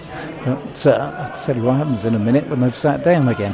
As I thought, you know what? I thought that only happened in Premiership games where you've got people who come in late because of the hospitality at half time. Come on, we're in the non-league, step 4 here. The thing, I mean, they've walked right across us as well, right to the other side of the stand. And surely it would have been easier to walk across to the other entrance and stand that side. Oh, but there you go. You know, that man's got a hat on that said Bugbear. I think I'm not saying nothing more. I think it's highly appropriate. That explains it all, doesn't it? Highly appropriate. And then another one joins them. Great. Thanks, guys. Okay. Yes, the joys of doing a commentary at anyone listening from Bedford, you know, just to make it clear, we're not normally like that. We don't normally. Not at all. Just find it amusing in the end. Long one forwards on to the head of Alex Collard. Brings in Ryan Blake, but he's given it away to Sendage. Not much in front of him. Woof! Thumps into Mensah, but Sendage thumps into Mensah. It's almost like a tree falling when Carl Mensah goes down. And I got a feeling that he might need Jazzy Dolby, the therapist, and here she comes, complete with her bobble hat. As Carl Mensah really felt that. Sendage went, he had to go for the ball. I don't think there's any malice, but it was a thumping challenge. No, it was, wasn't it? And I mean, Carl Mensah's a big fella to take down, isn't he? So it must have been a pretty tough challenge to send him to the ground. Well, on the bench they've got Lyndon Goss, who's a striker, of course. Reece Ellen Hashbo, who's he can play striker or midfield. They've got Manny Dahl, midfield. Lewis Green, who is a defender, but he's more of a fullback. But Shane Bush, who is a centre-back. So should they need to replace Big Carl, and they have the facility to do it on the bench there. talking about things with commentators. A really nice tweet from my mate Tony Ingenzo in the week. He writes a little bit of a blog and about a couple of his experiences in reporting on football matches. One where he was attacked by an 80-year-old. And one other, and so I offered one to him, which was covering a game on Boxing Day down at Brighton's old Goldstone ground. It was, Brighton against Barnet, and I got there late because traffic was horrible, and I was sitting there with a bench in front of me and was just about to go live to do my intro when the old broadcaster, who's no longer with us, rest in peace, Tony Millard, put one hand on my shoulder, put his boot on my ledge, and made off with my carefully crafted notes on the bottom of his shoe. Just as they said, and over to Peter Hill at the Goldstone ground. So, as I said to Tony, that was the day I learned to ad-lib. Didn't have any choice. Right, we're back underway after that, and Carl Menser's back out there, thankfully, and the Hertford have got the ball. Ryan Burnell on this near side, far Hertford, down the line for Sonny Coughlin-Brown. Haven't really caused Mark Smith anything to worry about so far in the second half of Hertford Town. As Ben Hurd pushed it forward for Billy Mardell-Smith, and Adam Watkins yet again has just tripped him up fairly cynically. He's got to be careful, he's on a yellow card, and fair play to our referee, counted him up in the first half, and I'm sure he'll count him up in the second half. But Hertford's free kick taken to Mashani, who couldn't really do a lot with it, and puts it back inside his own half for Billy Mardell-Smith. Billy will pick it up again from Ben Hurd. Sonny Coughlin-Brown's got a bit of space here, but it's closed down well by Jack Green, who thumps the ball out for a throw-in to Hertford, which Ryan Burnell will take towards the edge of the area and get in there very, very quickly indeed. As the ball was pushed out, Garzon can't get there, hooked out by Adam Watkins, and in the end Mashani can't do anything to put it out of play on this near side. Substitutes beginning to warm up on the far side. Warming up being certainly the word about the Smile IT this afternoon, coming towards evening. 16 minutes gone in the second half. Might be 16 minutes. I think the temperature's down below 5 now in terms of centigrade. Really is beginning to bite in despite the thermal socks. As up and under from Connolly will land on the edge of the Hertford area and just give him a bit of a problem. Luke Muick came out in the end and grabbed it and rolls it out to Charlie Payne. There's Karai Mashani past his ever-present shadow Belogan. Send edge, long ball forward, looking for the on-running Brian Garzon. Here's Wilson Burnell. Burnell picks it up, goes down under challenge from Watkins, who will clear the ball for Bedford. Looks for Albie Hall, who hasn't really made much impact on the game, the big number 9. But Linton Goss is on the bench, and another kind of impact he'll make if they choose to use him. I think he's back from injury, so I don't know whether they'll risk him with big game next week, of course, when it's first against second, when they take on North Lee. So a big week in this division, and looks like there is a substitution about to be made. It's going to be a Bedford substitution. Oh dear, I'll tell you what, when it's 6 degrees and under, you would come on with your shirt on, wouldn't you? You would not want to take one off on the bench. But no, I see tough that. lads. He's taken whatever top he had underneath, taken his bib off, and I mean it is cold. I mean, the temperature has dropped in this second half.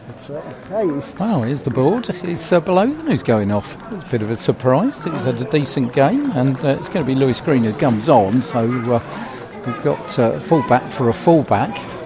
I wonder whether that'll mean Jack Green will actually go over to his more familiar right-back spot, and Lewis Green will come over play on the left. But at the moment, anyway, you've got 2 Greens in not in their familiar position. So Lewis Green's going to play on that right-hand side. Jack Green's still on the left, so not going to change the pattern at all. It was a full-back for a full-back. It's Hertford deep inside their own half with Brian Garzon.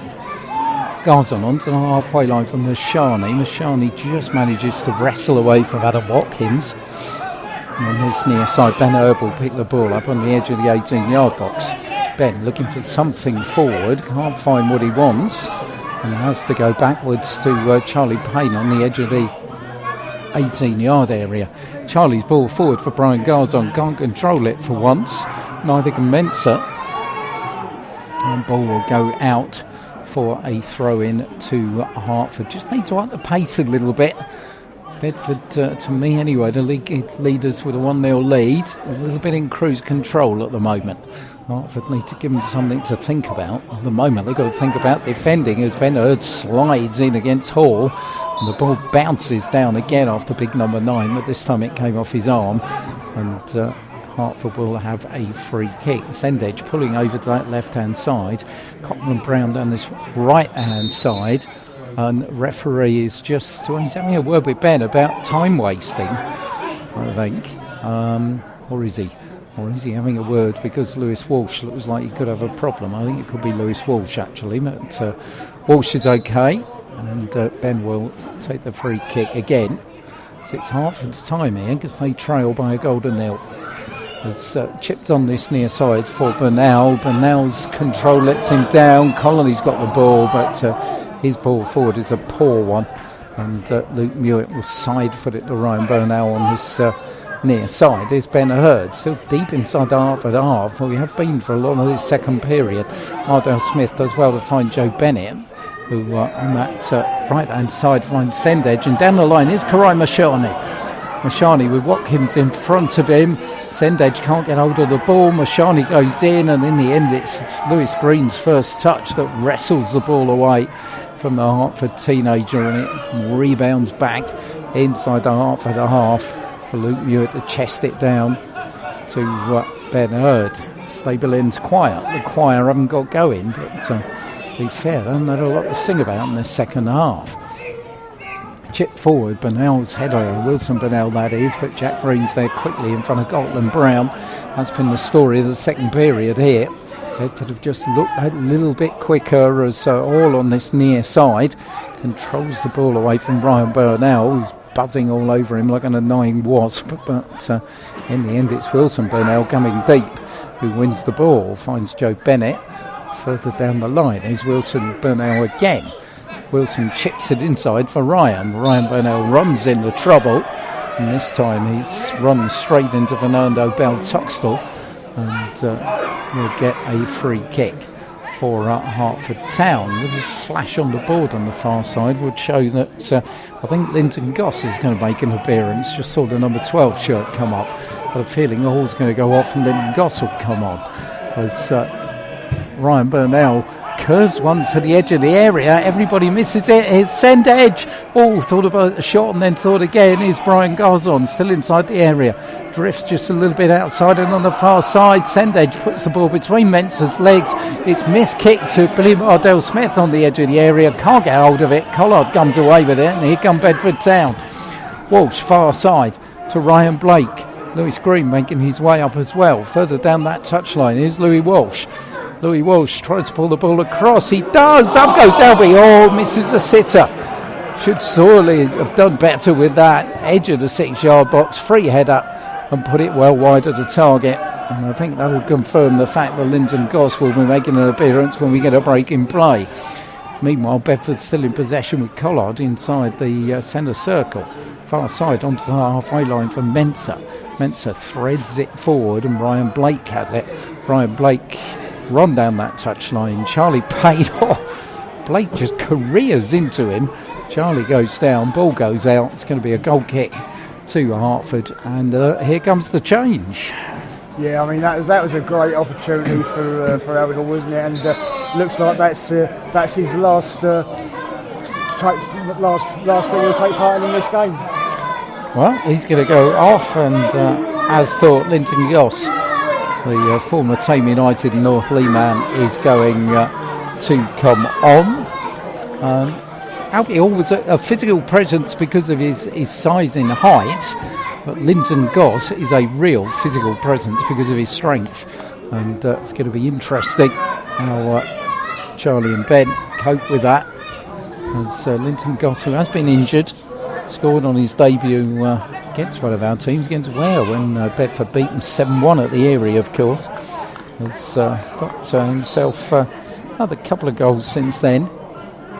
But he is a force to be reckoned with as he picks the ball up first time on that far side against Sendage, holds the ball off and plays it back along the line for Carl Mensah. Mensah's chip ball to the edge of the area, rebounds off the top of the head of Ryan Burnell. Blake will be the first to react. Ryan Burnell's there, ball goes out for a throw in to Bedford. We're quite happy with his 1 goal advantage at the moment. I'm sure they'd like two, but looking very comfortable as Watkins on this near side. I think Hotland Brown, it's Billy Mardell Smith who's gone down. Took a bit of a knock, but he's got up again. Bedford have got themselves a throw in on this near side, and as good teams do at the moment, Bedford are just killing this game off. Yeah, they're certainly struggling the life out of it, not giving Hertford much scope for opportunities, are they, at the moment? Ball goes out for a corner, opportunity of their own now. First one from this near side. I wonder what tactic we're going to get for this one. Hall's gone off, so his height won't be available inside the 6-yard box. Carl Mensah is just strolling his way towards the edge of the 6-yard box, and I think it's going to be the pile everybody in on Luke Mewitt tactic, which is going to occur here. Corner comes across from the near side, they all go up, gets the head of Carl Mensah and goes in to make it 2-0. Well, they've tried it all afternoon. Luke Mewitt couldn't get near that one, and Carl Mensah scores his first goal back as a Bedford Town player, and the league leaders lead 2-0. Yeah, I think that's been coming, Pete, hasn't it? As you said, they've had the better of the second half. Hertford haven't really created anything. They've struggled at times to get out of their own half. And Bedford double their lead, as you say. Big Carl Mensah puts it into the back of the net, 2-0 to the away side. 71 minutes, and it was fairly easy. It's so difficult, I guess, that you know what's coming, but he's doing something about it, and that's been Hertford's problem in those situations. First couple of times they did it, Luke Mewitt was equal to it, but you did kind of know that they'd get an opportunity, and they did, and it was Carl Mensah who took the opportunity. So as we were saying, we wish Carl well, knowing well from his Welwyn Garden City games, but meanwhile Wilson Burnell coming forward, shrugged the side. And I don't think that was a foul, but I certainly think it was a foul of Adam Watkins on Billy Mardell Smith inside the centre circle that the referee missed, but didn't give that one. So Hertford are 2 down. They were 4th this morning. Northam Abbey and Northleigh were 0-0 at half-time. Well, we were 0-0. We were 5th against Aylesbury United. Biggleswade Town, who were 6th, were 0-0 against Tame, and Cirencester were winning 2-1 at Barton. So it could be all change in the playoff positions by the end of this one. Hertford, they've had those 6 home wins on the trot, and it would be a real miracle if they managed to make it 7. 6 is still an achievement. That came to a crunching end, of course, in December of 2015 when they finally lost at home. They lost 5-2 against Welwyn Garden City. It was a decent season for them. They were in the Spartan South Midlands League at that time. And I guess that's one thing. When you consider just 8 years ago they were in the Spartan South Midlands League, 4 years ago they had all kinds of upheaval here, and yet we've still got a team here who are in the top 4 in the division, and nobody can take for granted, which is some achievement. No, I think it's fantastic. I mean, we know all about those troubles that they had 4 years ago, as you say, 8 years ago in the Spartan South Midlands. And having spoken to Ben and a few people from around here, I think the way they turned it around in the last 4 years has absolutely been fantastic. And to see them up being the playoff places in the Southern League here is credit to all of them for what they've done. We're in possession with Ryan Burnell. It's certainly no disgrace. I mean, they're up against a team who have not lost this season in the league, as Hertford have got themselves a goal kick. But it's going to be a substitution for Hertford now. Cardozo is going to come on for Sonny Coghlan Brown. And Sonny does the right thing. Who's just right in front of us. Walks off, shaking his head. Not his day to day. His 18th birthday last week was a more memorable occasion for the 18-year-old, but needs must, and Wilson Burnell was pulled over to his right-hand side, and Cardozo will go through the middle. So even more pace has been introduced, but they're going to have to find them, because it's no good playing the ball in the air against players like Collard and Mensah. No, that's not going to get you anywhere. You know, you try and, as you say, put it in the air against those two, then you're only going to get beat. Long one forward onto the head, almost on cue of Carl Mensah. Cardozo's first touch puts it to the feet of Brian Garzon. Does well to get round one, but then runs into Adam Watkins, but somehow manages to wrestle the ball away from him first time. Real tussle between those two, and it's skied by Alex Collard on that far side behind the Bedford dugout. Come on to Hertford, so to see young boys beneath us, and well, I hope they'll stick with their team, because it's been great to see young supporters here. As I was driving here this afternoon, there were a couple of young supporters wearing Hertford shirts walking down the road, which was really, really good to see. I mean, I think, let's think of them. They're the future Stable End Choir. They was future Stable End Choir. Well, this team's got all breaks to Louis Walsh. This could put a hat on it for Bedford, but good defending by Ben Hurd. Brings in Wilson Burnell, but he's crowded out by yellow shirts. And with the young players in this team, it could be the future back four down there.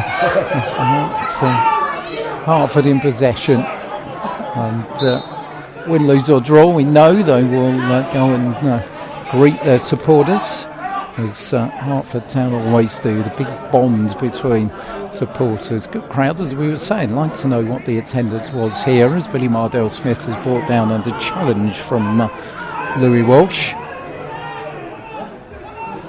If you are listening from Bedford, and also thanks to Bedford Town, by the way, they've done the usual good job in plugging us on social media, which we always appreciate, as Wilson Burnell picks the ball up and back inside the Hertford half at the feet of Ben Hurd. Time running out for Hertford. Goal would at least give them something in this second half, which has got to be said, to be fair, has been ruled by the league leaders. Here's Ryan Blake, turns the ball aside, looking for Connolly. Coming in late is Lewis Green, who can't keep it in, and the ball will go out for a goal kick to Hertford. So just having a look, it's going to be another substitution made by Bedford on that far side with 13 minutes remaining. It's going to be Manny Dahl who comes on, and Adam Watkins is going off, and I think that's good management by Lee Bircham, because Adam Watkins was on a bit of a tightrope, having had that yellow card in the first half. Yeah. I mean, as you alluded to earlier, the referee pointed out the incidents he'd been involved in. He's had a couple in this second half, and as you say, I think that's a wise move to substitute him off. Yeah, particularly with a big game against North Leigh coming up this time next week. They're going to lose one of their star players. Goal kick's going to be taken by Luke Mewett, and he's taken his time over it. Sendedge had come very deep, and now everybody's clearing out of the area. As the ball's chipped towards Sendedge now, towards the halfway line, brings the ball down, looks for the run of Cardozo, but Collard's there first. There's Ryan Blake who can bring it down, moves away from Joe Bennett, has to go a little bit backwards, and Manny Dahl's first action is to bring in his fellow substitute Lewis Green on that far side. Cardozo comes back and wins the ball back for Hertford though. It's Wilson Burnell threads it inside, looking for Ben, who'd made a run forward, but once again Fernando Bell-Toxtall was in the way. He's a solid game as the number 6. Plays the sort of Joe Bennett role for Bedford. It's unglamorous, but it's very important, as Mardell Smith, been in the wars, gets another clout from Lewis Green on the far side. Rebounds back up as he does though, and Mashani's got the ball inside his own half. Back for Charlie Payne. This time next week, Hertford will be at Stotfold. We'll be there with them. Little fixture for your diaries as well, coming up in December, by the way. We'll be on the 12th of December, which is a Tuesday night. They finally arranged for the Hart Senior Cup tie against Bishop Stortford to take place here at the Smile IT, which will be interesting. Another chance for Ben's young team to match themselves against a team from higher climbs in the pyramid. As Ryan Burnell picks the ball up, turns away from Linton Goss, who hasn't had much of the ball since he came on. Mashani goes down and had insult to injury. The ball bounces off him while he's still on the ground and goes out for a throw-in to Bedford. Sadly, it was a good first half. Enjoyed it, but it's just been a little bit flat in the second half, hasn't it? Yeah. There's not been so many chances. I think Bedford, as I said, they've really sort of strangled this game, and I guess you've got to give them credit. It's good game management, but it doesn't do too much for the entertainment factors. No, not at all. But I think we said it when we saw them beat Welwyn Garden City 3-1. I think they'll win the league. I think the other players are playing for playoff positions. I think the big challenge of Bedford is that if they do win this league, what they do next season is whether they can actually stay there, because they crashed and burned last season when they went up into the Premier Division. As Linton Goss moves across the area, goes down under challenge from Wilson Burnell, who was there. Referee was well placed, to be fair to him. Waves away the cries for a penalty, and Wilson Burnell will bring the ball forward to Brian Garzon. Garzon, far side to Sendedge. I don't think half are going to win this game, but a goal would be nice in the second half. Mashani, far side, has to turn inside for Billy Mardell-Smith. And the ball in the end goes out of play, far side, as Billy goes down again. He'll like a hot bath later after this one, I think, Billy. He's had some rough treatment in there. Hertford got another substitute warming up, which is going to be the number 14, Kolade Saludin, who's going to come on. I think they're going to go for broke here because they'll push him up front as well, I would guess, as Mashani goes back into his own half for Ben Hurd. Ben brings in Ryan Burnell on this near side of the field, forward to Brian Garzon. Turns his way away from Manny Dahl, and on the far side brings in Ryan Mashani. Mashani for Sendedge. Mashani will get it back, but not going forward. And Joe Bennett was put in trouble there, and wisely let the ball run through his legs to Ryan Burnell. Here's Wilson Burnell. Gets round Connolly, pushes it forward, takes deflection on the edge of the box, pushed forward by Garzon.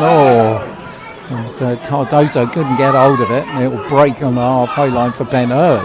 Brings in Mashani inside the centre circle. Left-hand side, Sendedge has got space again. Charlie Payne coming forward now. Sendedge with the run down the left-hand side against Lewis Green. Sendedge, Charlie Payne's continued into the box, gets the ball across the box. Wilson Burnell couldn't get there. Collard heads it out from Ryan Burnell's ball.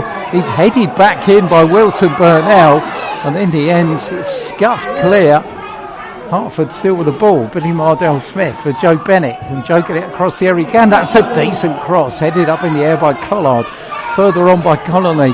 Joe's got it back. Lost his footing. And Bedford may come forward here with purpose. They are coming forward with purpose. Ryan Blake's got plenty of space on that right-hand side. But Hertford, to their credit, they've got players behind the ball. And danger averted for now. But Bedford still coming forward here. Kyle Connolly. Left-hand side for Linton Goss. Connolly will get it back again. Goss once more. He's given it away to Wilson Burnell. Wilson Burnell comes down the right-hand side, full of running still. Wilson turns, plays it inside for Brian Garzon. Garzon goes down, nothing doing, and Bedford have got the ball back. There's certainly a bit of pace put into it. We've got 7 minutes left. Bedford lead here 2-0. And well, Hertford, if they are going to perform a miracle, need to do something in the last couple of minutes of this one. Well, it's going to be their first defeat at home for 7 games. It's Mashani though. Finds Wilson Burnell right hand side of the area. Chance to put it across. He does. Far post. Sendedge comes in, but He was always second favourite. He's bounced in front of him and he skews it on top of the stable end and into the car park. Saladin comes on. Billy Mardell Smith is going off. Be interested. This will change the pattern a little bit. Once again, just a shame couldn't get the final bit of action after a decent build-up there. Yeah, good build-up for Hertford. They seem to have, sort of like created something for these last few minutes. Changed it a little bit around, and obviously, with this substitution, going to change things again. And have they left it too late? Who knows? Let's wait and see.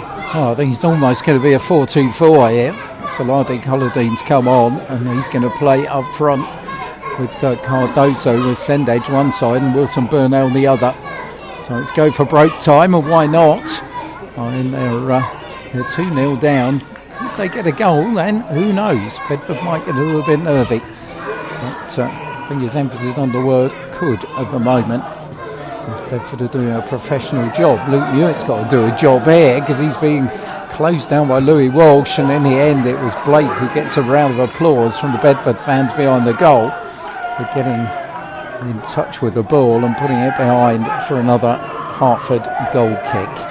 2-0 Bedford lead 4 minutes before half-time. The first when Hertford couldn't get the ball clear and Ryan Blake thumped in his 11th for the season. And then after 71 minutes it was big Carl Menzer with his first goal back in a Bedford shirt from the corner on this near side.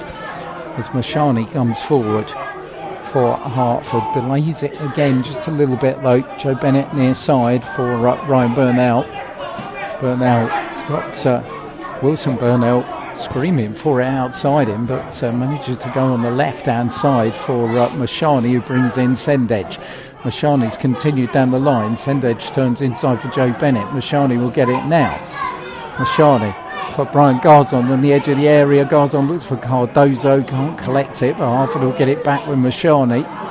Still deep inside Bedford territory is Ben Hurd. Ben looking forward. Saladin's first touch finds Ben again. Here's Cardozo! Oh, good save. Mark Smith's had nothing to do all through this second half, but that is the side of a good keeper. When you had nothing to do, you keep your concentration and you rob Cardozo of giving Hertford a lifeline back in the game. Yeah, fantastic save for them. A great chance for Hertford, but that save, as you say, he's not really had anything to do this second half. And on comes Jazzy with a bag. It looks like he's hurt himself. It looks like he might have banged his knee or something, I'm guessing. Yeah, it does look like it could be a knee injury, but that was super save. Cardozo was thinking that was nestling in the back of the net without a doubt for what would have been his fourth goal of the season. But in the end, all Hertford will get after Mark Smith has had the treatment from Jazzy Dolby is the corner kick. As the time marches on here at the Smile IT. 3 minutes to go, plus time added on for stoppages, which probably be 4 or 5 minutes with a couple of incidents we've had. Mark Smith, you'll be glad to know, is up and okay. And so the corner will be taken on this near side of the field. Only Lyndon Goss forward for Bedford. Everybody, in fact, Lyndon Goss is being summoned towards the 18-yard box. Corner comes across and the header out is in the end by Lewis Green, and here goes Walsh, but can't control it, and Mashani brings in Brian Garzon right hand side of the area, chips the ball across that area. Sendage coming in, up in the air by Menzer, not once but twice. Cardozo is wrestling with Manny Dahl, and in the end it's gone over for a corner to Hertford on the far side of the field. Grandstand finish by the young Hertford team. Stable End Choir find their voices. Can they get at least a consolation here against the league leaders? Brian Garzon is taking the corner again. Charlie Bain makes the run to the near post. This one goes to the back stick, headed out by Manny Dahl. Back in by Joe Bennett, out by Menzer, and thumped clear in the end by Bell Toxtall into the Hertford half for Karai Mashani to pick it up. Hertford have had their best spell of this half in the last 10 minutes. No doubt about that. I think it's as Bedford have fallen just a little bit deep. Here's Wilson Burnell popping up on the left-hand side.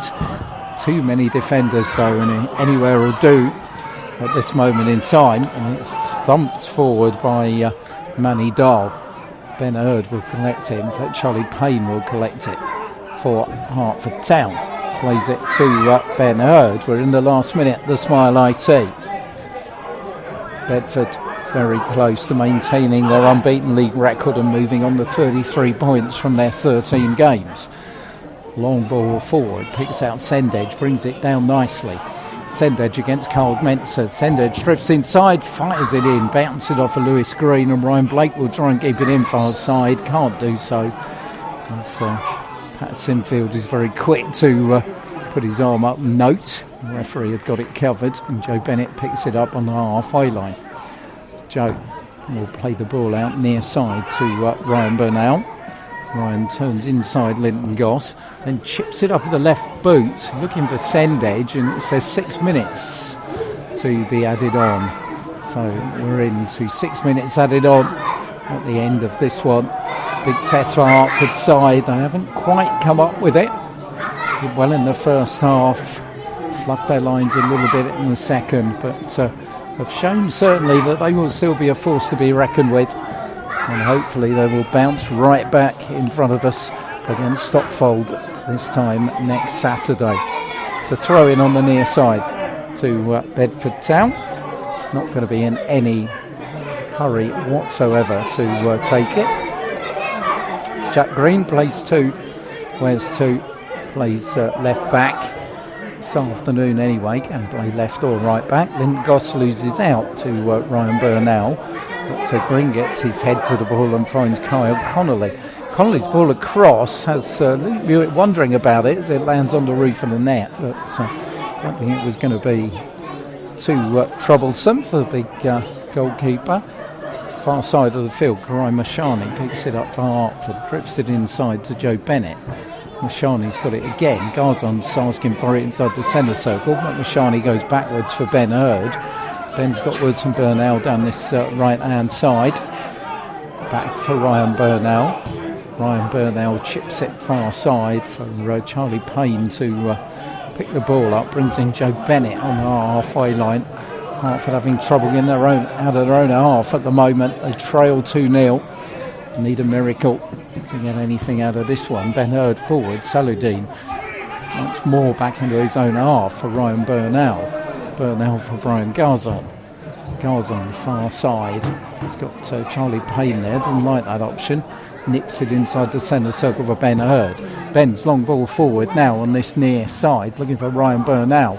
Burnell, though, was beaten to it. Linton Goss will bring it under control midway inside his own half, and it will be chipped forward by Connolly. Only onto the head of Ben Hurd. Picked up by Walsh, but he miscontrols it, and Charlie Payne will thump it towards that left-hand side for Sendage to have a run against Carl Menzer. He's down by the corner flag, hasn't got too much support at the moment, has to hold on to it, and does do, chips it across, and he's headed down to the edge of the area where it's picked up by Garzon, but in the end it was a half-hearted from Brian Garzon. Didn't get his shape right, and it bounced off the top of the stable end, and it's going to be a goal kick for Bedford.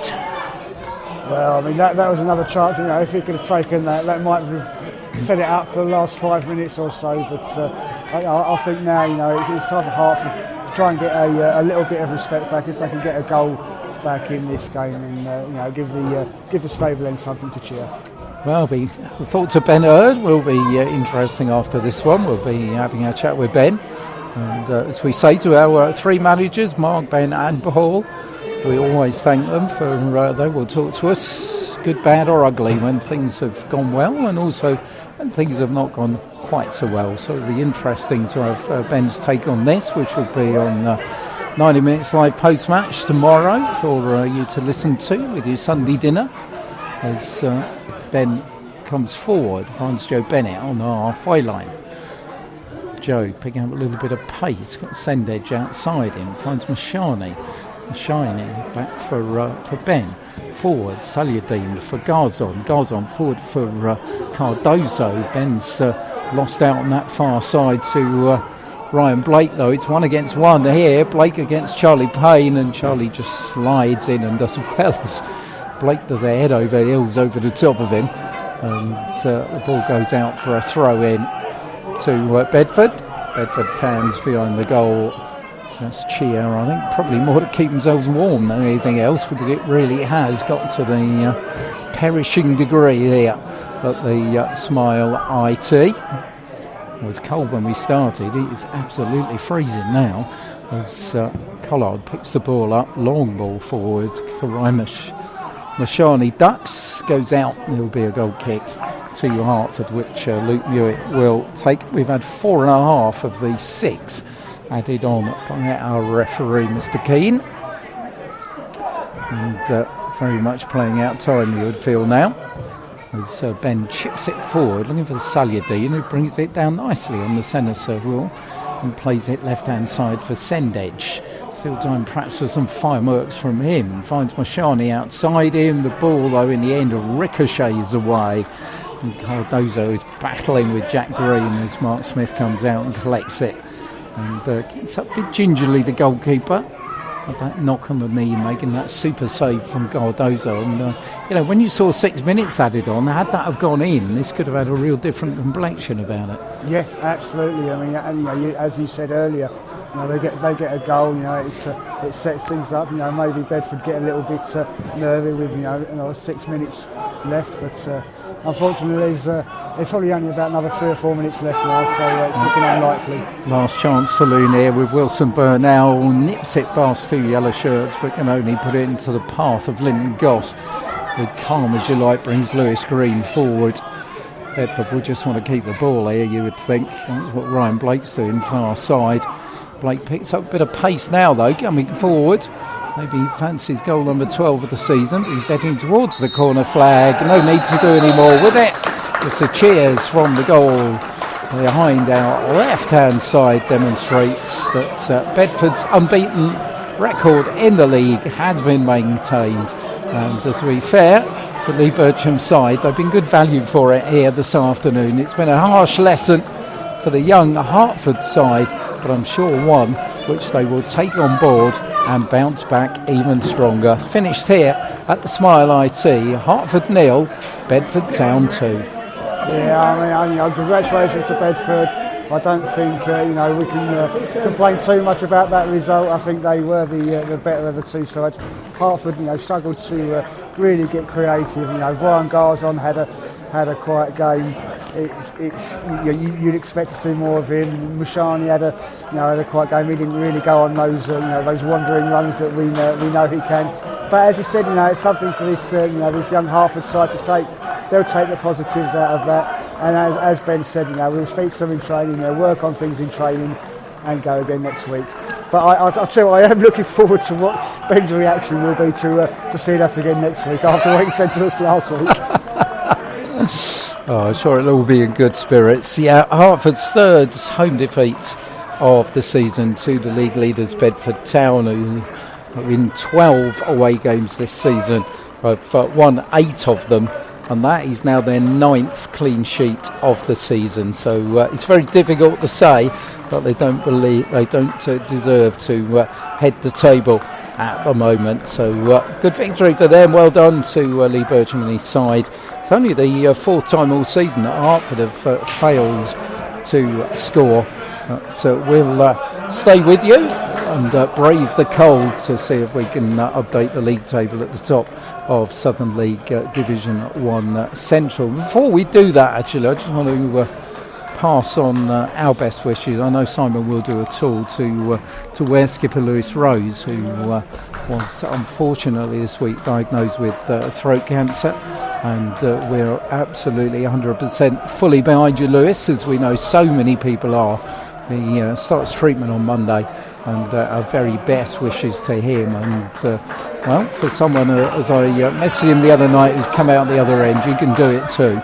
And we'll keep you in touch with Lewis's progress, and hopefully we'll have a great outcome and see him back out there on the pitch not too far away. Yeah, absolutely. I mean, I can only reiterate what you said, Pete. You know, Lewis, we wish you all the very best, mate. You know, you can do this. You're a fighter.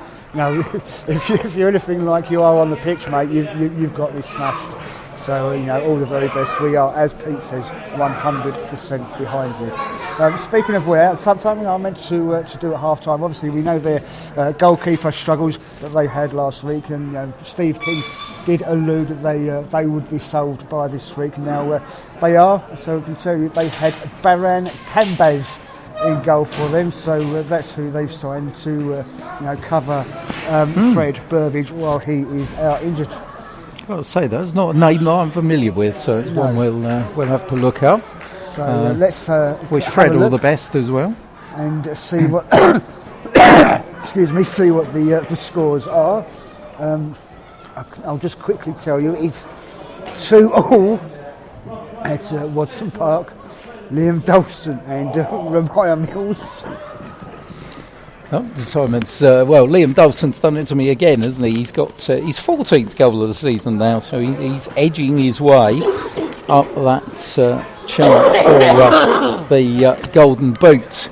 As far as we're concerned, glum-looking few Hertford players make their way down the tunnel in front of us as Sendage is looking. His normal smiley self looks just a little bit, but Ben Hurd's still out there going across to the far side. So Ramaya Mills getting himself on the score sheet as well for where is that full time, Simon, or is still playing? I think they're still playing. Still playing. So that'll be disappointing for them because they would have thought or hoped to have picked up maximum points from that one, especially with the top four, the teams above them all playing each other this afternoon. I think the thing is as well, Pete, I mean, they did take a 2-0 lead, so that will be even more disappointing. Yeah, struck them again. It's a team that do seem to have trouble holding on to a lead, which and certainly no cheap lines about Paul Wolsey's dog either from that one. So I wonder if he was there this afternoon. But anyway, Bedford topped the table, played 33 points with a goal difference now of plus 23. So they're going to take some catching. Hertford will have played 15 now, and they will, of course, stay on 23 points, and their goal difference will have gone down to plus 5. So that's the two that we know about at the top of the table. Find out about the rest in just a second to see. As I was saying earlier in the second half, I think there's going to be a few changes because there were a lot of draws at half time. It was 0-0 Northley and Waltham Abbey at half time. Welwyn Garden City were up against Stopfold. Tame and Biggleswade Town were 0-0 at half time as well. Hopefully the citizens will have held on. All our teams are away next week, by the way. Citizens got a trip to Kings Langley. We're at Kidlington, and we will be at Stopfold with a Hertford Town this time next week. And looking at the weather forecast, I think the big coat and the thermals will be out in force once again. At Stopfold, it's threatening to be a little bit on the chilly side next week, as it has been here. But we look forward to that one live from 2:55 as we edge into December. As Simon's shaking his head, so that's not a good sign. No, it's not at all, Pete, I'm afraid. And we will have a look and see what the scores have given us. Right, so these aren't all full time, but they are the latest. There's not long to go in any of them. So Cirencester, they've extended their lead over at Barton Rovers, and they lead 3-1. Been another couple of goals in the game between Biggleswade and Hadley, but it remains the same way. So Biggleswade have the 4-3 lead there. Kings Langley, they were 2-0 up over Kempston Rovers at half-time. They've added another goal to make that 3-0. Leighton Town, they are 1-0 up over Kidlington, so they broke the deadlock. In the other big game in the league today, Northley are 1-0 up over Waltham Abbey. as Tame and Biggleswade Town. That is the same, so Tame with a 1-goal lead there. I did say it was 2-2 at Watson Park. Yep. We're 2-0 up. Unfortunately, they're now 3-2 down. Oh, so that's gone the wrong way for them. But more positive news from the Peckhurst. Welwyn Garden City 3-0 up with Darnell Winter adding to 2 first-half Bailey Stevenson goals. And that's Darnell's first since very beginning of the season.